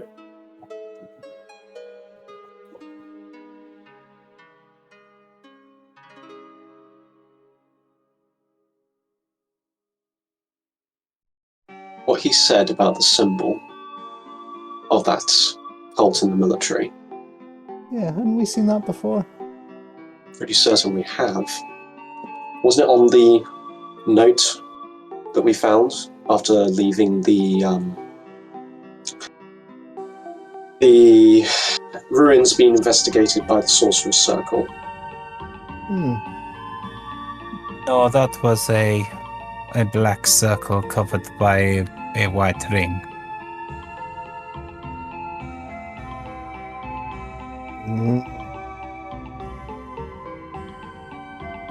This is a Maneth described a circle that was half white and half black. All these cults and things. Not a fan of colours, are they? It keeps it mysterious that way, Lucy, you see? At that point, Lucy turns himself black and white. That is horrifying and mysterious. Speaking of yin and yang, black Yes. and white, I did have that question. you have left all of the animals apart from the frogs and the camels in Dragon's Foot for now. I just couldn't remember. Yeah, I don't think I know we talked about the horses, but not necessarily but I'm assuming that you've not moved them. You've not taken them because just the desert is too hot for them, really. Yeah, I think that was the reason we kind of came to when we originally discussed it. 'Cause I do have vague recollections of mentioning like the wolves and stuff. But Also, I don't know if the other thing managed to get anything out of it. Just in case. Other thing? I just wanted to spike the tea. You wanted to spike the tea? Yeah, just see if any. What have you put in it? It was I think it was the good whiskey. I was going to say, if you put the lip balm of love in there. We've only got one dose. He's not going to waste that yet. Everyone's following Lucy around for some reason, you know. At this point, you can kind of see them go. You know, there's that many of them. You would have had to have put a lot in to get them 20 gallons.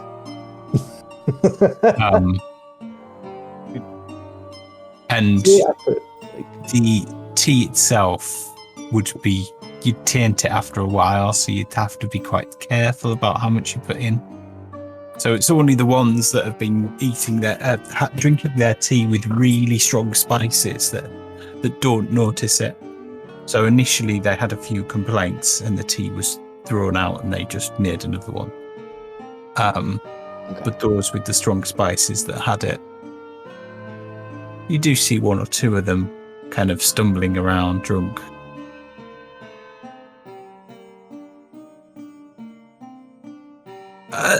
I don't know what's wrong with me, but I kind of feel rather funny all of a sudden. Like I'm drunk. I think I need some fresh air. You hear what he say. He heads out the door. And then you hear this kind of poof, as he falls back through the door on the way out. I didn't realize there was another room at the top of the stairs.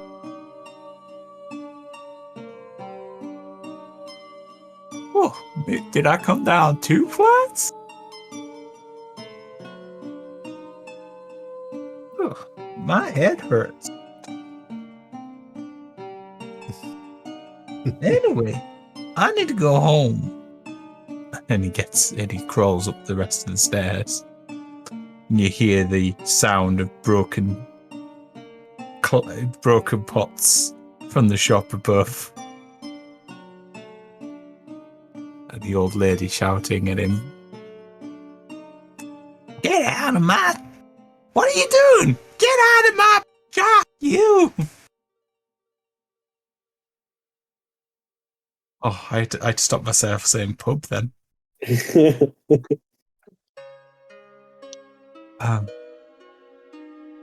So, when Amenath leaves to go and talk to some others, Faeshan comes over. So, Varric, what do you think? I think you're full of crap.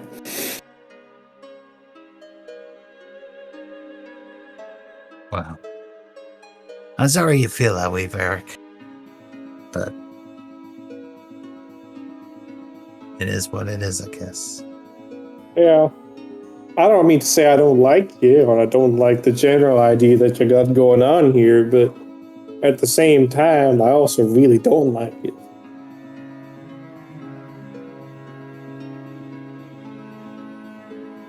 I get that. It took me a while to open my eyes and see what was really happening. Even as a prisoner of war and seeing things in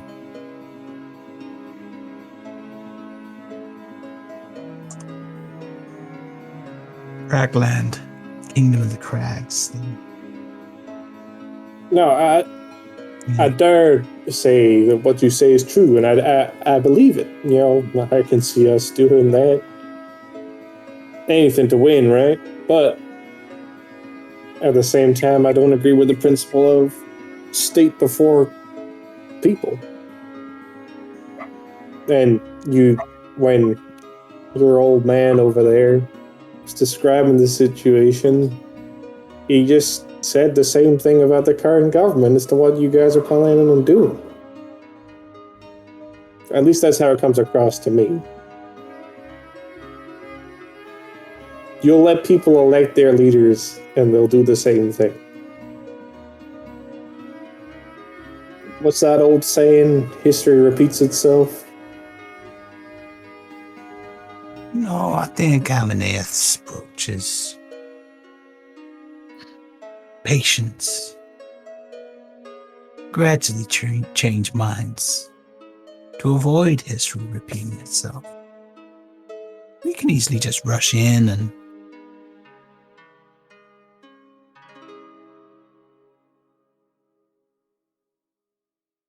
go all guns blazing, and good's that gonna do? We'll just replace one bad government with another. You know, we might take over for a while and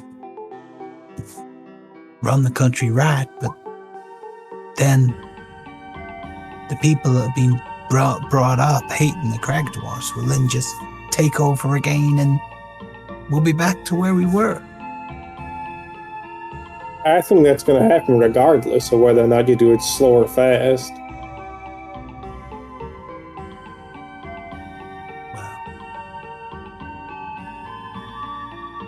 At least we're trying something.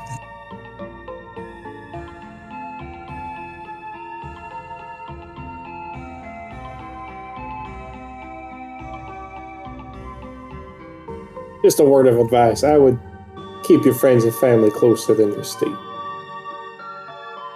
That's what I've learned to live with and how I live to do things now. I wish there's something to learn sooner. Maybe I could have stopped what happened before. Jess, could Amanita do a constitution save?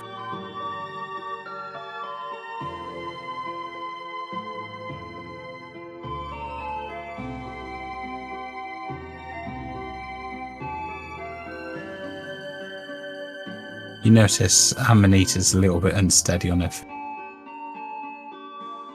Her wings seem to be a little bit loose and floppy.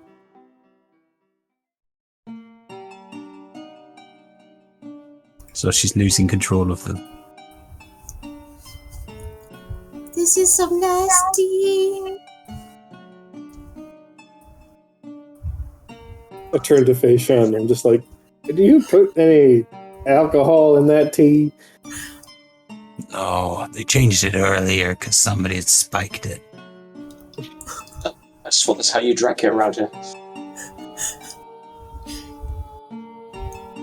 No. I mean, you must have spent a lot on the whiskey to put in there, though.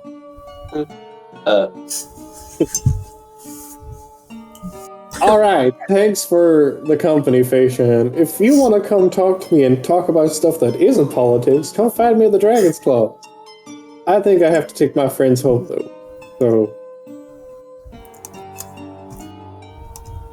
Very Have the party. not just now, Amanita. We'll have drinks later. Remember, we still got other things to do tonight. Oh God, yes. with a drunken fairy. The drunken Is fairy. one actually really drunk? Like, how drunk? Also With turns to Lucy and he's silently going, With that, Amanita will hiccup and turn into a bear.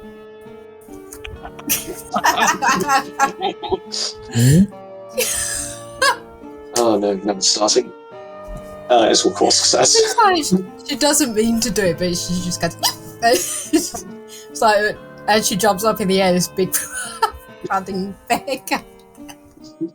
Well, that's something you don't see every day. How are you gonna get her out that small? Oh my god. We'll figure it out. Yep. Wild shape worth it. Because I think you barely got a chance of getting her through there. Boo! Boo! I'm just Lucy gonna just feel sorry. stands. Lucy just stands behind her juggling.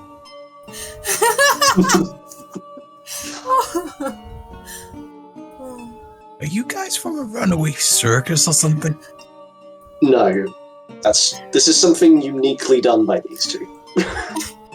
Oh. Oh, Well, there, Amanita will then start looking for some more tea. We're just picking up cups. there's one or two dregs that you can minesweep if you want. One of which has a big lipstick stain on it. Fair enough. She's a bear, she don't care.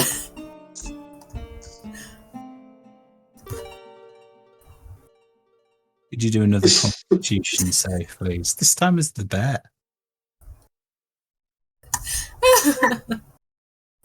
Oh god, I need to get my bear stats up. Oh, Perfect meme. Been waiting to use this meme for a while.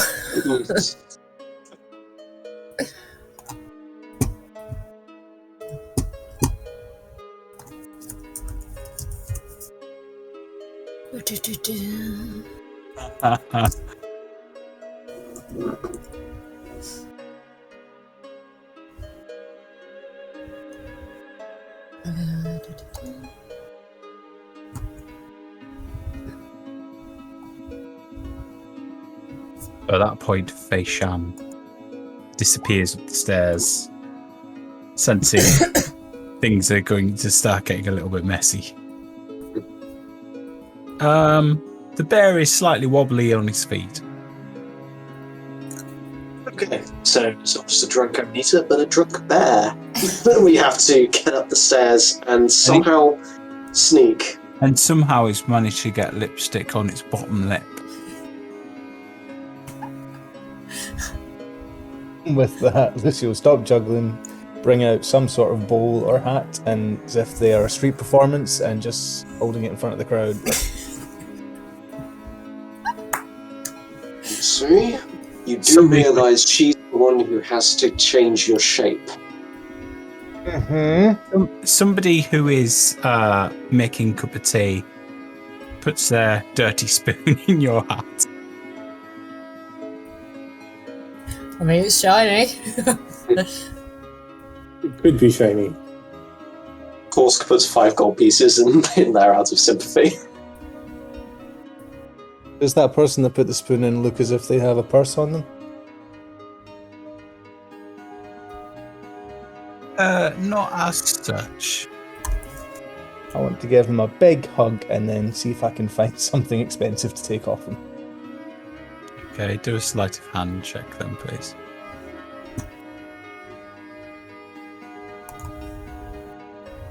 Bard was then banned from his home country. 19. So inside his breast pocket, you find a couple of biscuits wrapped in tissue paper and 3 Nice. copper pieces. So he's the one that nicked all the biscuits. Mm-hmm. I shall take the biscuits and the 3 copper pieces and say thank you for the spoon and walk away. Lucy, give me a hand getting Amanita up these stairs, please. And okay, at that point I'll go, Amanita, look, I've got a biscuit. And I'll start walking backwards up the stairs. Yeah, you get to the point where Amanita, the sides of the door, she's that broad now that the sides of the doors are kind of, the doorway is on either shoulder, and she's kind of busy trying to maneuver. Could you do a acrobatics check, please? Am I doing it at disadvantage because I'm pissed? Anything that would make it easier. No, I would say I've already accounted for. Okay. So you managed to get one arm through. Could you do another? Yep. This brings back memories. You managed to squeeze the other one through. So you now kind of back ends in the room, front end and your head is out the door. Could you do another, please? When's the luck gonna run out? Oh, it's still good. Oh, you're now up to the belly. I was going to say, if Amanita gets stuck, are we all trapped down here until the next day? Could you do another, please? You guys are. I'm out the front with a biscuit. Yeah. Unfortunately, your butt is just too big to get out of the room. And you're just kind of like, could you do a strength check, please? Oh no. That should be good fun. Just getting furious as well. Oh, I'm doing it as an Amanita, not the bear. Oops. Okay. Do you want me to do it as the bear? Yeah, do it so there, please.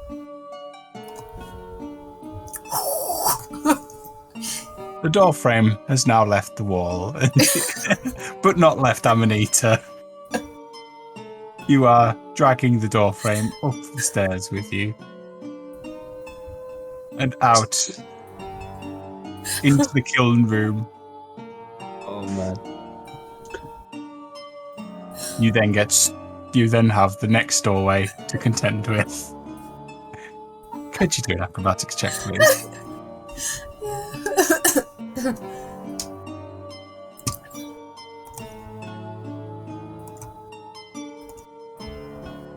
No, you just cannot get it through. She has a thought, noticing that she hiccuped her way into this bear form before. What about if we made her hiccup again somehow and see if she changed into something else? How are you going to make a hiccup? I don't know. I was like, maybe just poke her in the side, see what happens. Lucy, I have some of my coffee left. Use your flask with it. Ooh. Well, actually, wait a minute. Wait, you got whiskey in that flask? I've got a few things in my bag. I'm just going to see if one of them might help.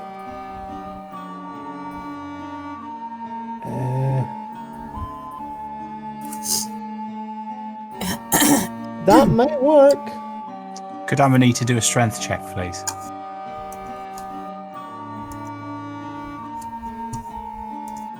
So at this point, you're just trying to brute force your way through.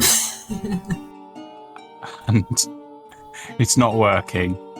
The lady in the shop starting to get a little bit panicky, tidying things away into corners in anticipation that the even more of a stock is going to get smashed.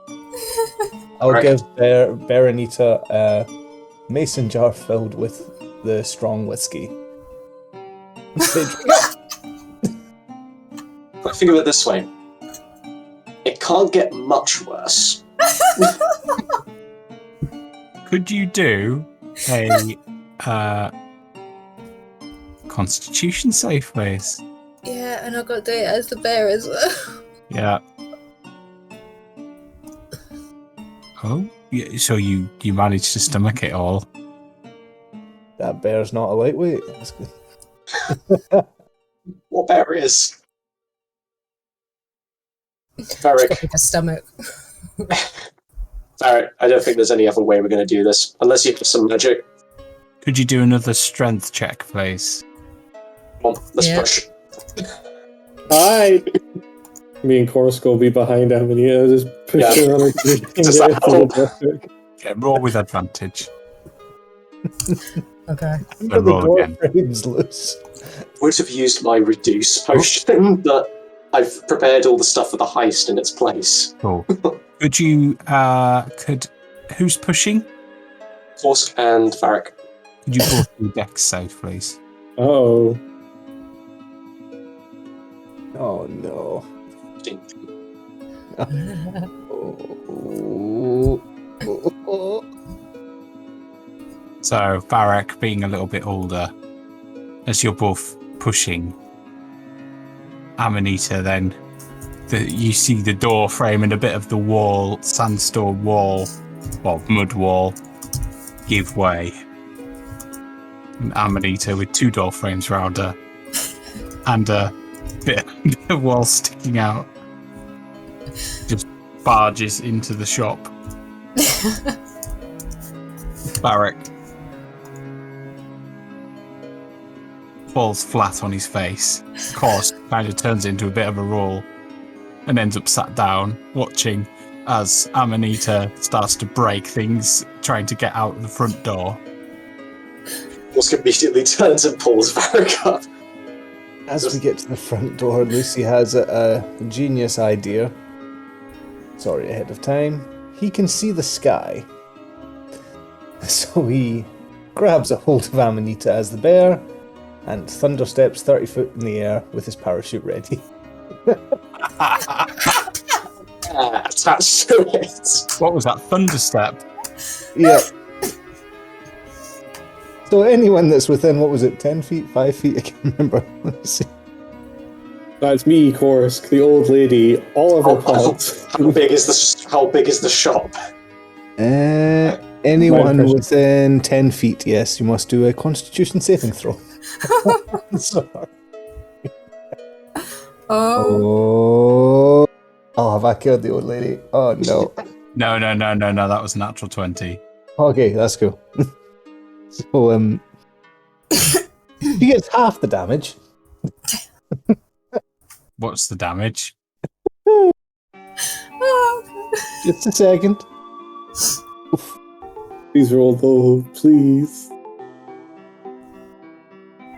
21. So 10 for half damage for the old lady in the shop. She faints, but she's not dead. She just feels as though she's having a funny turn. Stress-induced fainting. Korsk is also half, I think. Yeah, meets it and beats it. I haven't rolled anything yet. Oh. I thought, oh, that was dexterity. Never mind. But yeah, Korsk and Varric, you both. Oh man. Sorry. I really want to use my Flash of Genius here, but I don't think any of us would have expected that to happen. So, For Varric's just 10. see? Korsk is also just 10. Oh my So- God. Lucy disappears into the middle of the sky and starts to float down. With a bear. Meanwhile, there are about 4 piles of stacked plant pots and stuff in the corners, and a thing of shelves that all just seem to collapse. Just missing kind of everybody who's just sat there looking around. And then Lucy and Amanita just float down to the ground. And in the then he's just parachute. like clapping in a bear form. That's what we need a drawing of. Silhouette of them in the parachute and a dangling from The smoking building in the background, you know. Alright, I'll take the task on. I leave 250 gold pieces on the counter for the old lady.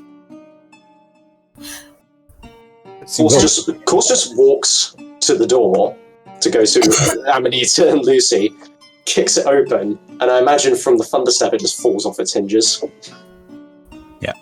Yeah. Meanwhile, the other two door frames are still around Amanita. Can I ask how far out did you step when you kicked the door down? Well, he'll be walking over to you, so it'll be pretty close. Oh, we floating down. So unless you look up, No, have a bear landing on you. I think he knows what happened, though. You just see I know, Amanita, Wayne as refereeing. as we land on the ground, like with Amanita in barefoot, like in front, then clapping, and then she just like transforms back into her normal self. At this point, Marcus and Cleo, who had been talking to somebody downstairs, appear at the top of a flight of stairs, look around in shock and horror. He's just packing up his parachute. I'm guessing the door frames that were against my body have just literally collapsing. It's just like... Oh, by the way, guys, I could just transform out of that bear form anytime I like. It was just hilarious watching you guys. And with that, also, once he's finished packing up his parachute, he will hand Amanita the biscuit. And there you go. Oh, thank you! It's just like munching it down really quick. So, like, how does it work with... Sorry, go ahead. Pulse spoils the moment slightly by pouring the rest of his cold coffee on Lucy's head as he's busy picking it away. Don't do that again without warning us. What did I do? You almost burst our eardrums, you maniac. I tried to get her out without making any more damage. I think the building says otherwise. It just turns the building. This is not damage. Well, less than if I just let her run through there. Probably. Maybe. It's only the door at the front that's gone. Amanita's just spinning around in circles. Marcus and Cleo revive the old lady, and Cleo's healed her. Can you heal me and Varric as well? I don't know if we're going to be Can healing. heal you! She'll do mass. He'll do mass cure wounds. Oh, cool. I suppose I better roll that, I don't know. I was just a quick question, because you drank like the whiskey and the tea and then turned into the bear, and then the bear drank a mason jar full of the whiskey, and now you've turned back into like your mushroom self. It's a conservation of alcohol mass. Yeah. Like, how does that work? Do we need to get your stomach pumped, or are you just a bit tipsy? I don't know, everything's just spinning. Can you see? Oh, Amanita. I mean, I can spin. I can spin to make it less spinny. She starts spinning around. No. And of course we'll hold Amanita's shoulders to try and keep her steady and on her feet. Amanita, talk to me. You do remember what you need to do for Lucy tonight, right? Oh, that's tonight. Managed to kill Lucy intensifies. Everybody's healed by at least hit points. How much, sorry? 17. 17. So, that's enough. I didn't know that was tonight. I honestly forgot. And that's Charlie, not Lucy. Oh, Charlie forgot. Yeah. Okay. That makes a lot more sense. Yeah. Well, I know, actually. It makes sense both ways. At some point, Lucy will need to have a short rest. Amanita is Course still holding her?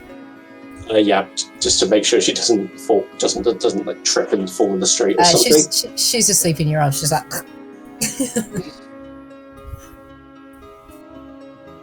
Good job, Course. You put her to sleep. Great job. So how long until we have to do this thing? So it takes you, what, 2.5 hours to get there?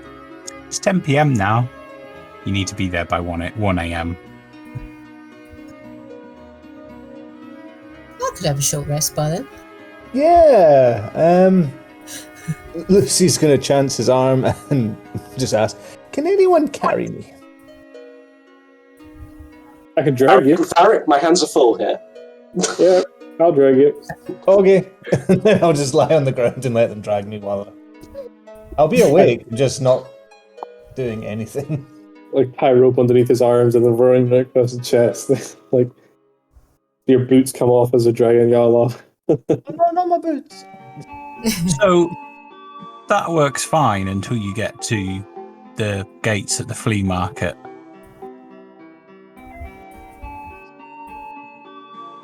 Five minutes later, and you see the guards going, "Stop there, please. What are you doing?" Resting. I really don't need this right now. Companions here are struggling to stay on their feet at the minute. They've had a bit much to drink of our local alcohol, and they're not taking it too well, so they're kind of just resting for the minute. We're just taking them back to our tavern, which is through this way. Who's got Amanita? Force.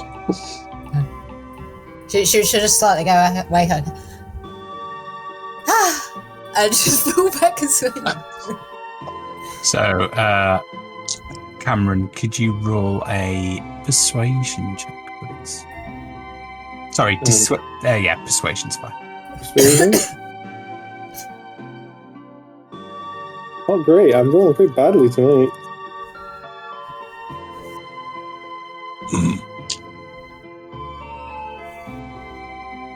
Sounds suspicious. Don't want any drunken shenanigans in the shield. But I'm willing to let it go if you give me 50 gold pieces.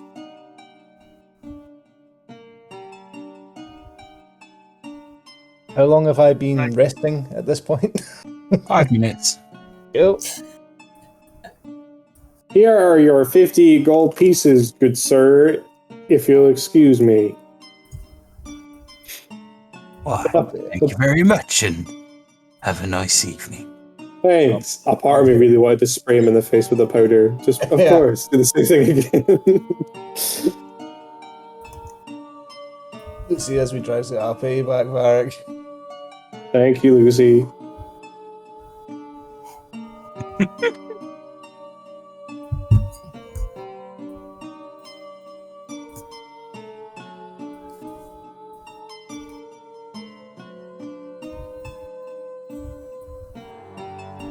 You, so you make your way through the shield. Let's assume you have to pay another 50 gold piece bribe to get into the cup. I was crying when he's handing over the second 50. And at which point, at the end of that, Lucy has had his rest for half an hour. For an hour. Cool. I'll give Varric 100 gold coins. However,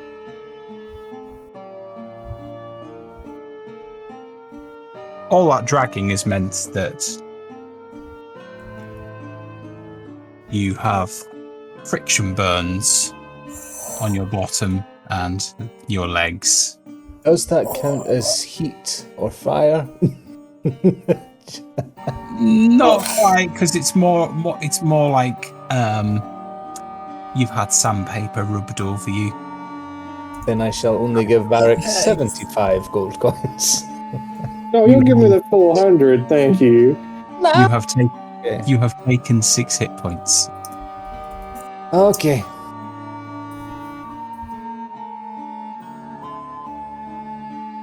I didn't drag you all the way from one end of town to the other to get 70 gold pieces back. Okay, fine. But just is a potion for this situation. I'm kind of walking like a cowboy who shot himself. What's your carry weight, Varric? I reckon I probably suffered a point of exhaustion. Hoping we see. Oh no, wait, no.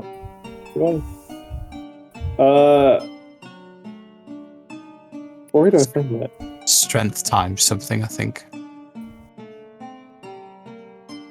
I can't carry a lot because I'm not strong. Yeah, but I think it is a. What's your strength score? 7. Oh. I'm good at stabbing people with knives. Okay, and Lucy, what's your weight? Including any armor that you have on. Yeah, just having a look. Does that count with everything in the bag of holding as well? No. No, that negates the weight. That's 15 pounds, isn't it? Yeah. So I don't know. So the weight I'm carrying currently is 55.76 pounds. And how heavy is Lucy? That is the question. 191 pounds. Varric, you have suffered 1 point of exhaustion then. Not even sure if that's right. I put in a random number. It'll be more than 20 pounds, is it? 20 odd pounds. Oh yeah. So it's 15 times your strength score, apparently, according to Google. All right. So, I'm assuming your carry weight is what you can drag. So, you eventually get to the gates of Fist. Make your way through the gates. Oh no. Push, drag, or lift 30 times your strength. It would have still been more than that. Oh, sorry, I did not know I was not. Sorry, I meant to be muted. I was talking to myself. It would have still been more than that anyway. So,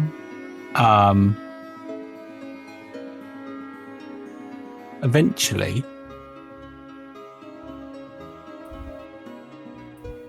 you find yourself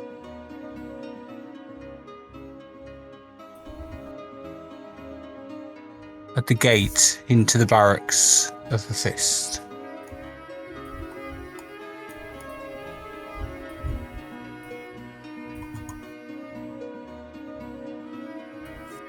What time is it now? It'll. I would say because you had to drag Lucy, it is the right.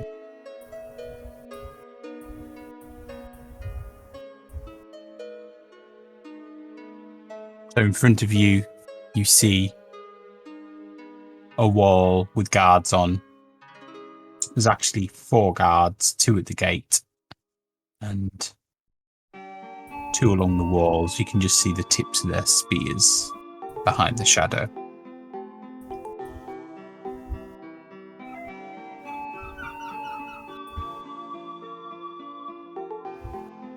Somebody's got a seagull. Yeah, that's Nice. me. Very apt sound effect. I mean, it doesn't really match my scenery, but hey,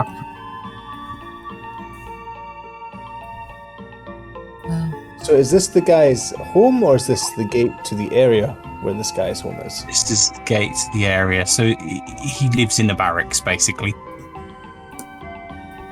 Okay, good. How are we getting it? The gate is in the straight bit that's right in front of you, between the two towers. And there are people patrolling on the walls and stuff. Patrolling on the walls. They are near the end of their shift, so they're not very alert. Yeah, there was something about what we had to arrive when the changeover was to occur, right? It was an hour before. So it was an hour before be there, which is the time now, because they would have disadvantage on their perception checks. So, He's still asleep. Yeah, Korsk is kind of like trying to hold her on his shoulder and just let's try and wake her up a little bit. And it's just like, Lucy, when did you want to do your transform again? How long do fairies sleep, Varric? I have no idea how long she sleeps for. And no, don't do it yet, Lucy. We need to wait till we get to the house. I'm gonna need. Of course, he's gonna need like a one of those harnesses, isn't he? A papoose? Is that it? Is that what it's called? I think so. Baby carrier. Baby. Yeah, we've definitely had that in a episode title before. I think it was very much along the lines of I'm not carrying the caboose until Alice changes her trousers. So, Maybe, yeah. something like that. Lucy has an idea of how to wake up Amanita. If you want him to try it. Well, go for it, Lucy. We need her awake right now. The idea. I've got this last crab leg in my pants, and by now it probably stinks to high heavens of ammonia. Just put it under her nose, and she should wake up. All right, I'm gonna stand over here, and I come away from the group slightly. Crab leg smelling salts. Yeah. I'll take it out while holding my breath and just put it under Anita's nose. Amanita, can you do a constitution save, please? Yeah. Do you pass out from the smell? Oh wow, it's very I was possible. waiting for the nat ones to come. It comes I had under your 3 nose. this morning. It comes under your nose. You immediately.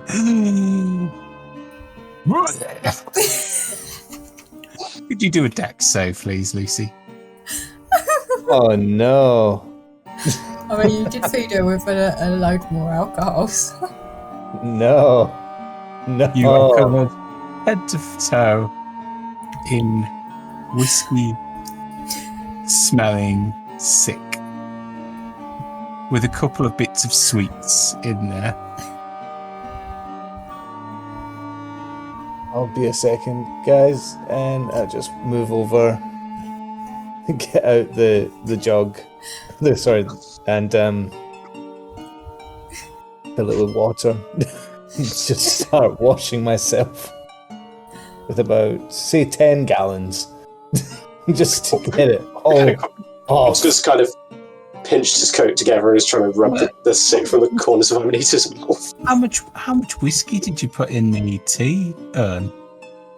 Well, it wouldn't overflow, so it wouldn't. I would say about a gallon at most. Then how much in the mason jar? Mason jar is what? Maybe call it a pint. Yeah, you're fine. You're fine. So I should have roughly about, after the shower, say 7 gallons left, 7-8 gallons, somewhere in there. You do okay, Amanita. You do okay, Amanita. Can you stand? Oh, morning. Is it morning? You have a terrible headache. I hear the banging. You still Can feel a little someone bit, get the door? you still feel a little bit tipsy though. but you can feel the effects of the hangover starting to take over, even though it's only like a couple of hours later. Lucy, come on, give us some water. And he just goes,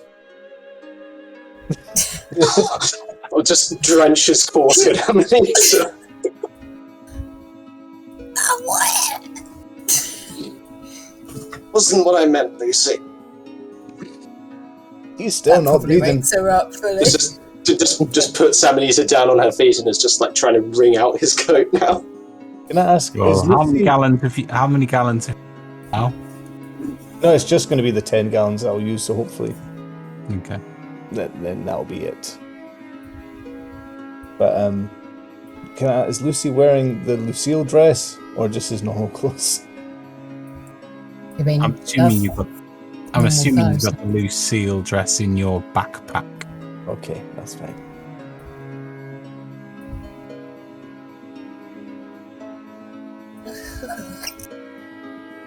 I'm all wet. You can blame Lucy for everything that's happened to you tonight, Amanita. That's all on him. I mean, that is unequivocally true. I did have a great time though. Yeah. You could thank Varric for that, really. Because if he hadn't introduced us to that tavern that had this whiskey, I wouldn't have been able to give it to you in such large quantities. Hey, I'm just going to brush past that convoluted chain of logic. Logic nonetheless. He's got Logic, to. nonetheless. Amanita, do you remember what you need to do with Lucy tonight? Takes a minute, just like staring at you. And Oh yeah! Yeah. Do you have the energy available? Can you if he changes under the gate? Or Yeah. I mean, wouldn't it be better to get in the gate before casinos? They don't like. Yeah. That is a brilliant point. yeah. All right. So, Varric, these gates. How are they sealed? Are they sealed on the other side? Do they have to be drawn up? How do we normally pass them? So you can see there's a portcullis, and the portcullis is lifted. He's lifted, but he's being watched. Oh, incidentally, Varric, you better take this. And he hands you the potion of transformation. Thank you. I appreciate that. Remember, 10 minutes only. Drink it in an emergency. Yeah. I can make 4 of you invisible, and the rest of you can get in the pants if you want.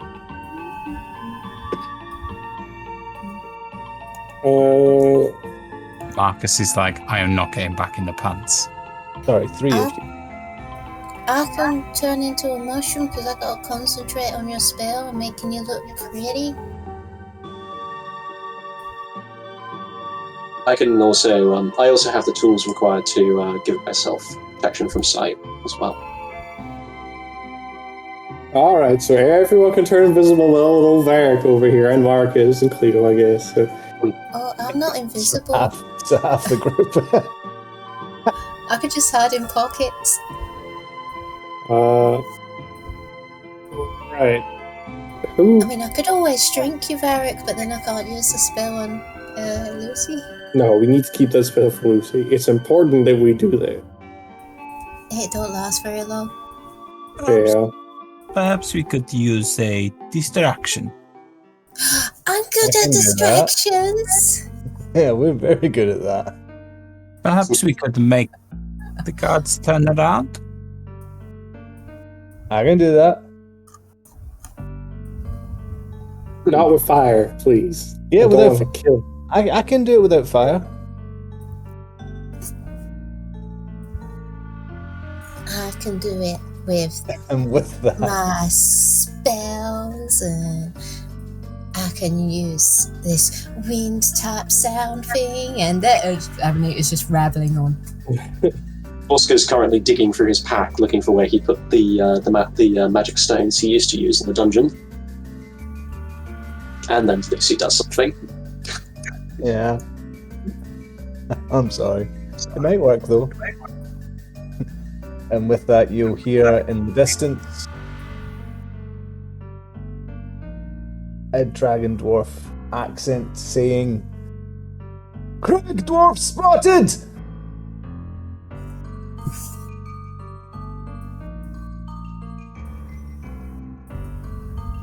At that point, the guards seem to leg it to the other side.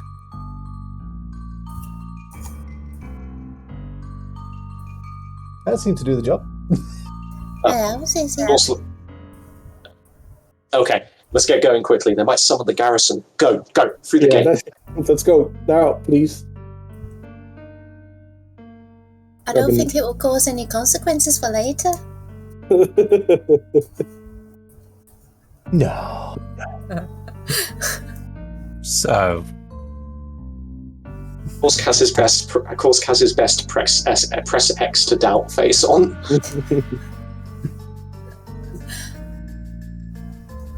Lucy's just making sure he's clean. As I guess, and then we go in. Sorry, I'm assuming that the guards realise your ruse and then turn back round after you've passed. Okay. So, We just move up to the gate then.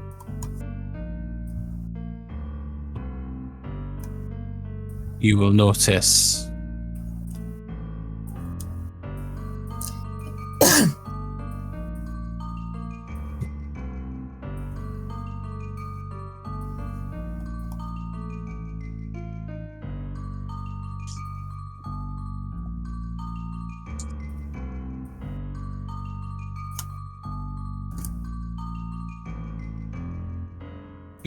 you can see into some of the buildings that are in front of you. So you got what looks like a guardhouse here. This looks like part of some large building. You notice you can hear two people talking over here, though. Oh, we might want to sneak past him. I've got a spell for this. Yeah, could you use that spell so we can all hide? Because I don't want to get spotted. didn't realise how big a map this was, actually. You didn't what? I didn't realise how big you made the map, actually. I just started zooming out to give myself better vision. Oh, God. Yeah. Lots of space here.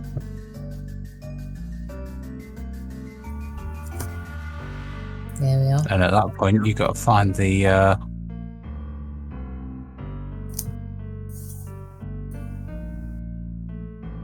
find your way. So,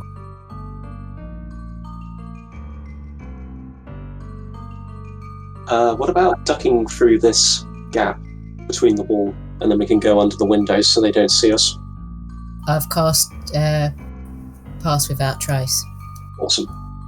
So could you all do a stealth check then? Normal, but with a +10. 31 for Varric. 25. 17. 19. 15 for Marcus. So it was a nat 1. Thank God I used that spell. Uh-huh. Oh no. Okay. Cleo's fine.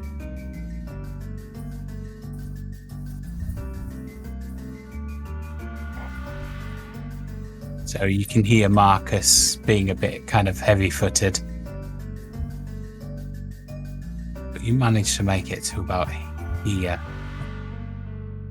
Well, to the corner of this building, unspotted. You then hear somebody going from inside this building. Did you hear something?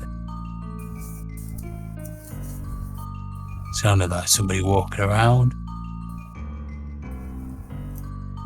Somebody taking a piss after being in the mess. I think we should go and check it out.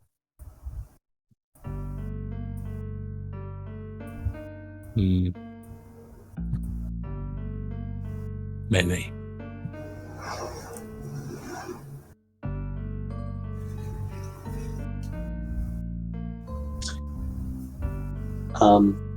Hearing that, Course will attempt to sneak further down the alleyway and get a look at the building at the end of it. So I'll move him to... is it okay if I move him to here? Yep. Lucy doesn't appear to have moved.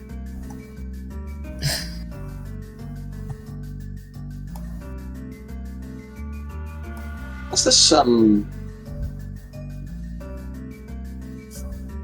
may I take a step back, Wayne, so I can look through the window to this room? This one here? Yeah, that one. Okay. Just a furtive glance. So, you've got a desk and what looks like a big table that looks like it's set up for meetings. On the walls are a number of bookshelves. Okay. As for meetings, it should be fairly empty. Since those guards are going to come out and take a look around, Korsk is going to try and pick the lock on the window and gesture to everyone else to come over and go in after he's done. And I should mention before I do that, he's wearing thief's gloves, the infused ones that he makes, which +5 to Dex sleight of hand checks and Dex checks made to pick locks. Okay. Right. So this, but with a +5. Oh Jesus Christ! What did I roll? 4. It's a bit rattly, but you manage to open the window. Okay. Course will motion other people to go in first. Okay. Leo's in.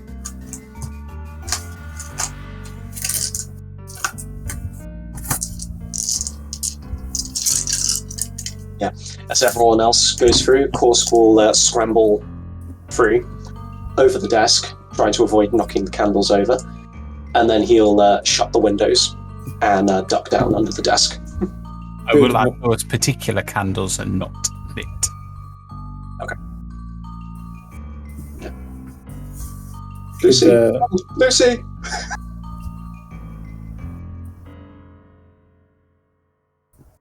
So, nothing here. And then you hear some kind of hushed whispers.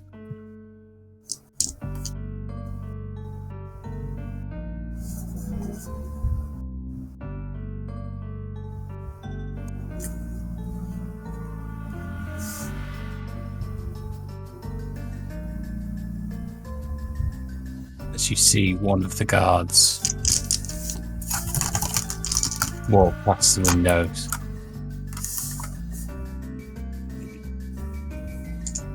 Shout. You see him shrug, looking at one of the others.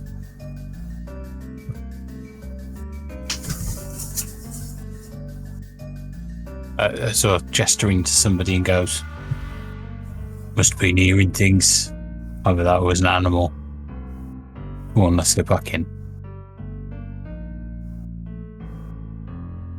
They go back in to their office, to the guard room. That's too close. Sorry. Do we know anything about what the building looks like?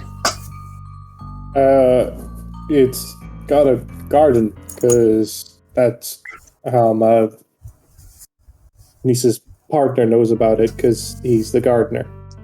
So I will add, he's not the gardener for him, He's the gardener for some of his right-hand men who live outside of the barracks. Sorry, that was weird. I just had that exact engine sound go past my window. It very much confused me.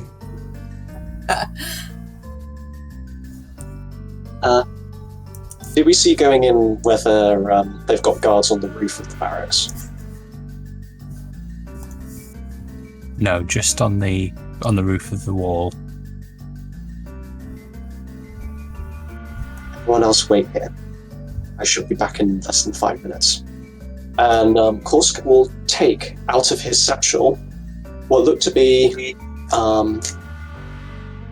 imagine like the frame of a glove, but it only goes on the palms and fingers of the hands, and something that looks like crampons, but they're coated in sticky silk. And he is going to cast Spider Climb on himself. Cool. Okay. So that's for 1 hour. Right, so he'll, using this little alleyway as concealment, he'll first slip out of the window and then try to get to the top of, let's do this building actually. Okay. Yeah, don't actually go onto the buildings, but do tell me which one it is. Just because you'll just reveal what's inside. Could you re-roll your stealth with disadvantage, please? Disadvantage.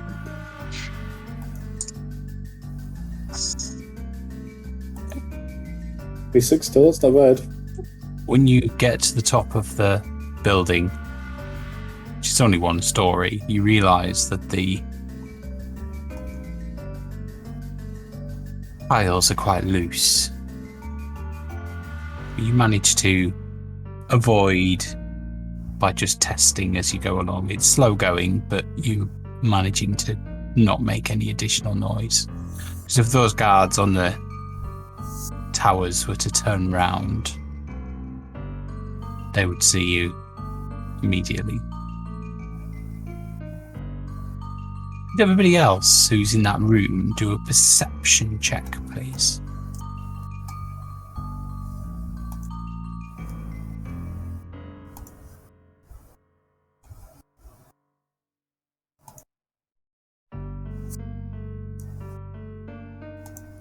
So Marcus and Amanita both hear a conversation between a man and a woman in the next room. They're talking about shifts and drill schedules and training exercises that they should do over the next week.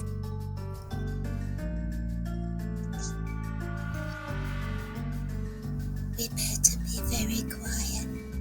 There's people in there.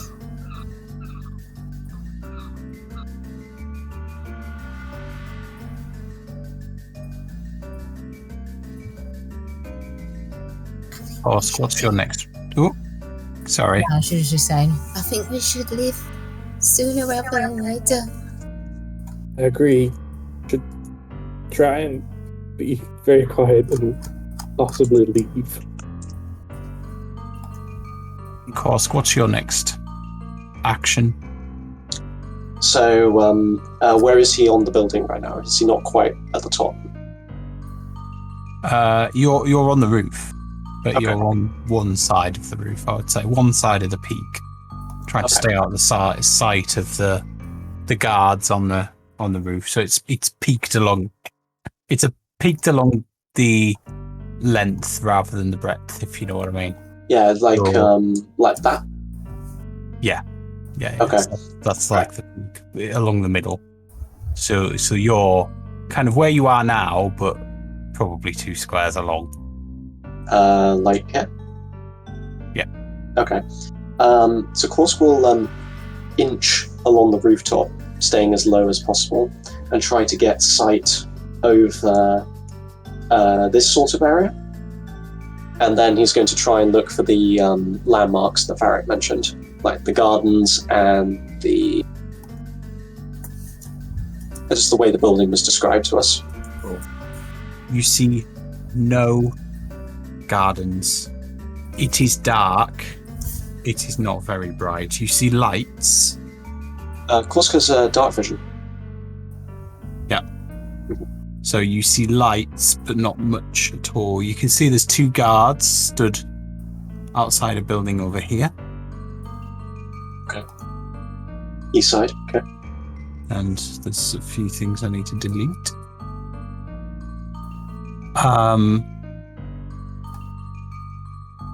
And you can see lights in an open space towards the south of the map. Not quite all the way, probably about 75% the way down. Oh, is it like this thing that I can just about see? A little bit further. Yeah. You can hear noise coming from around there. Okay. That you can see light coming from. There's a building there. It's a warm glow that's coming out of that building. Like there's some sort of fireplace or something in there. Yeah, it's unusual for it could be a communal fireplace, I guess. We need to get closer to find out, but as good a place as any to start. We can still avoid the east side where we're going. So, could you do a perception check, please? Normal? Okay.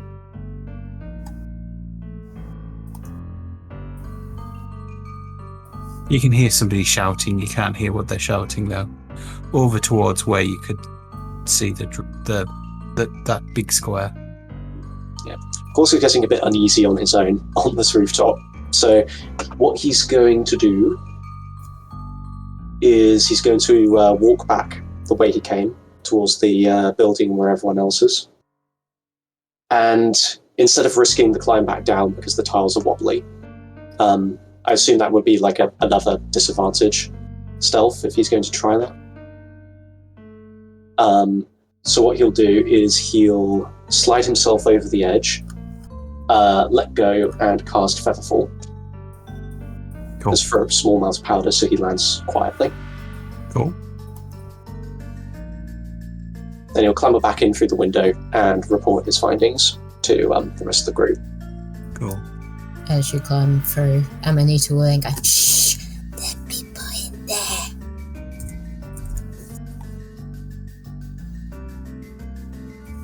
And should we leave it there for the week?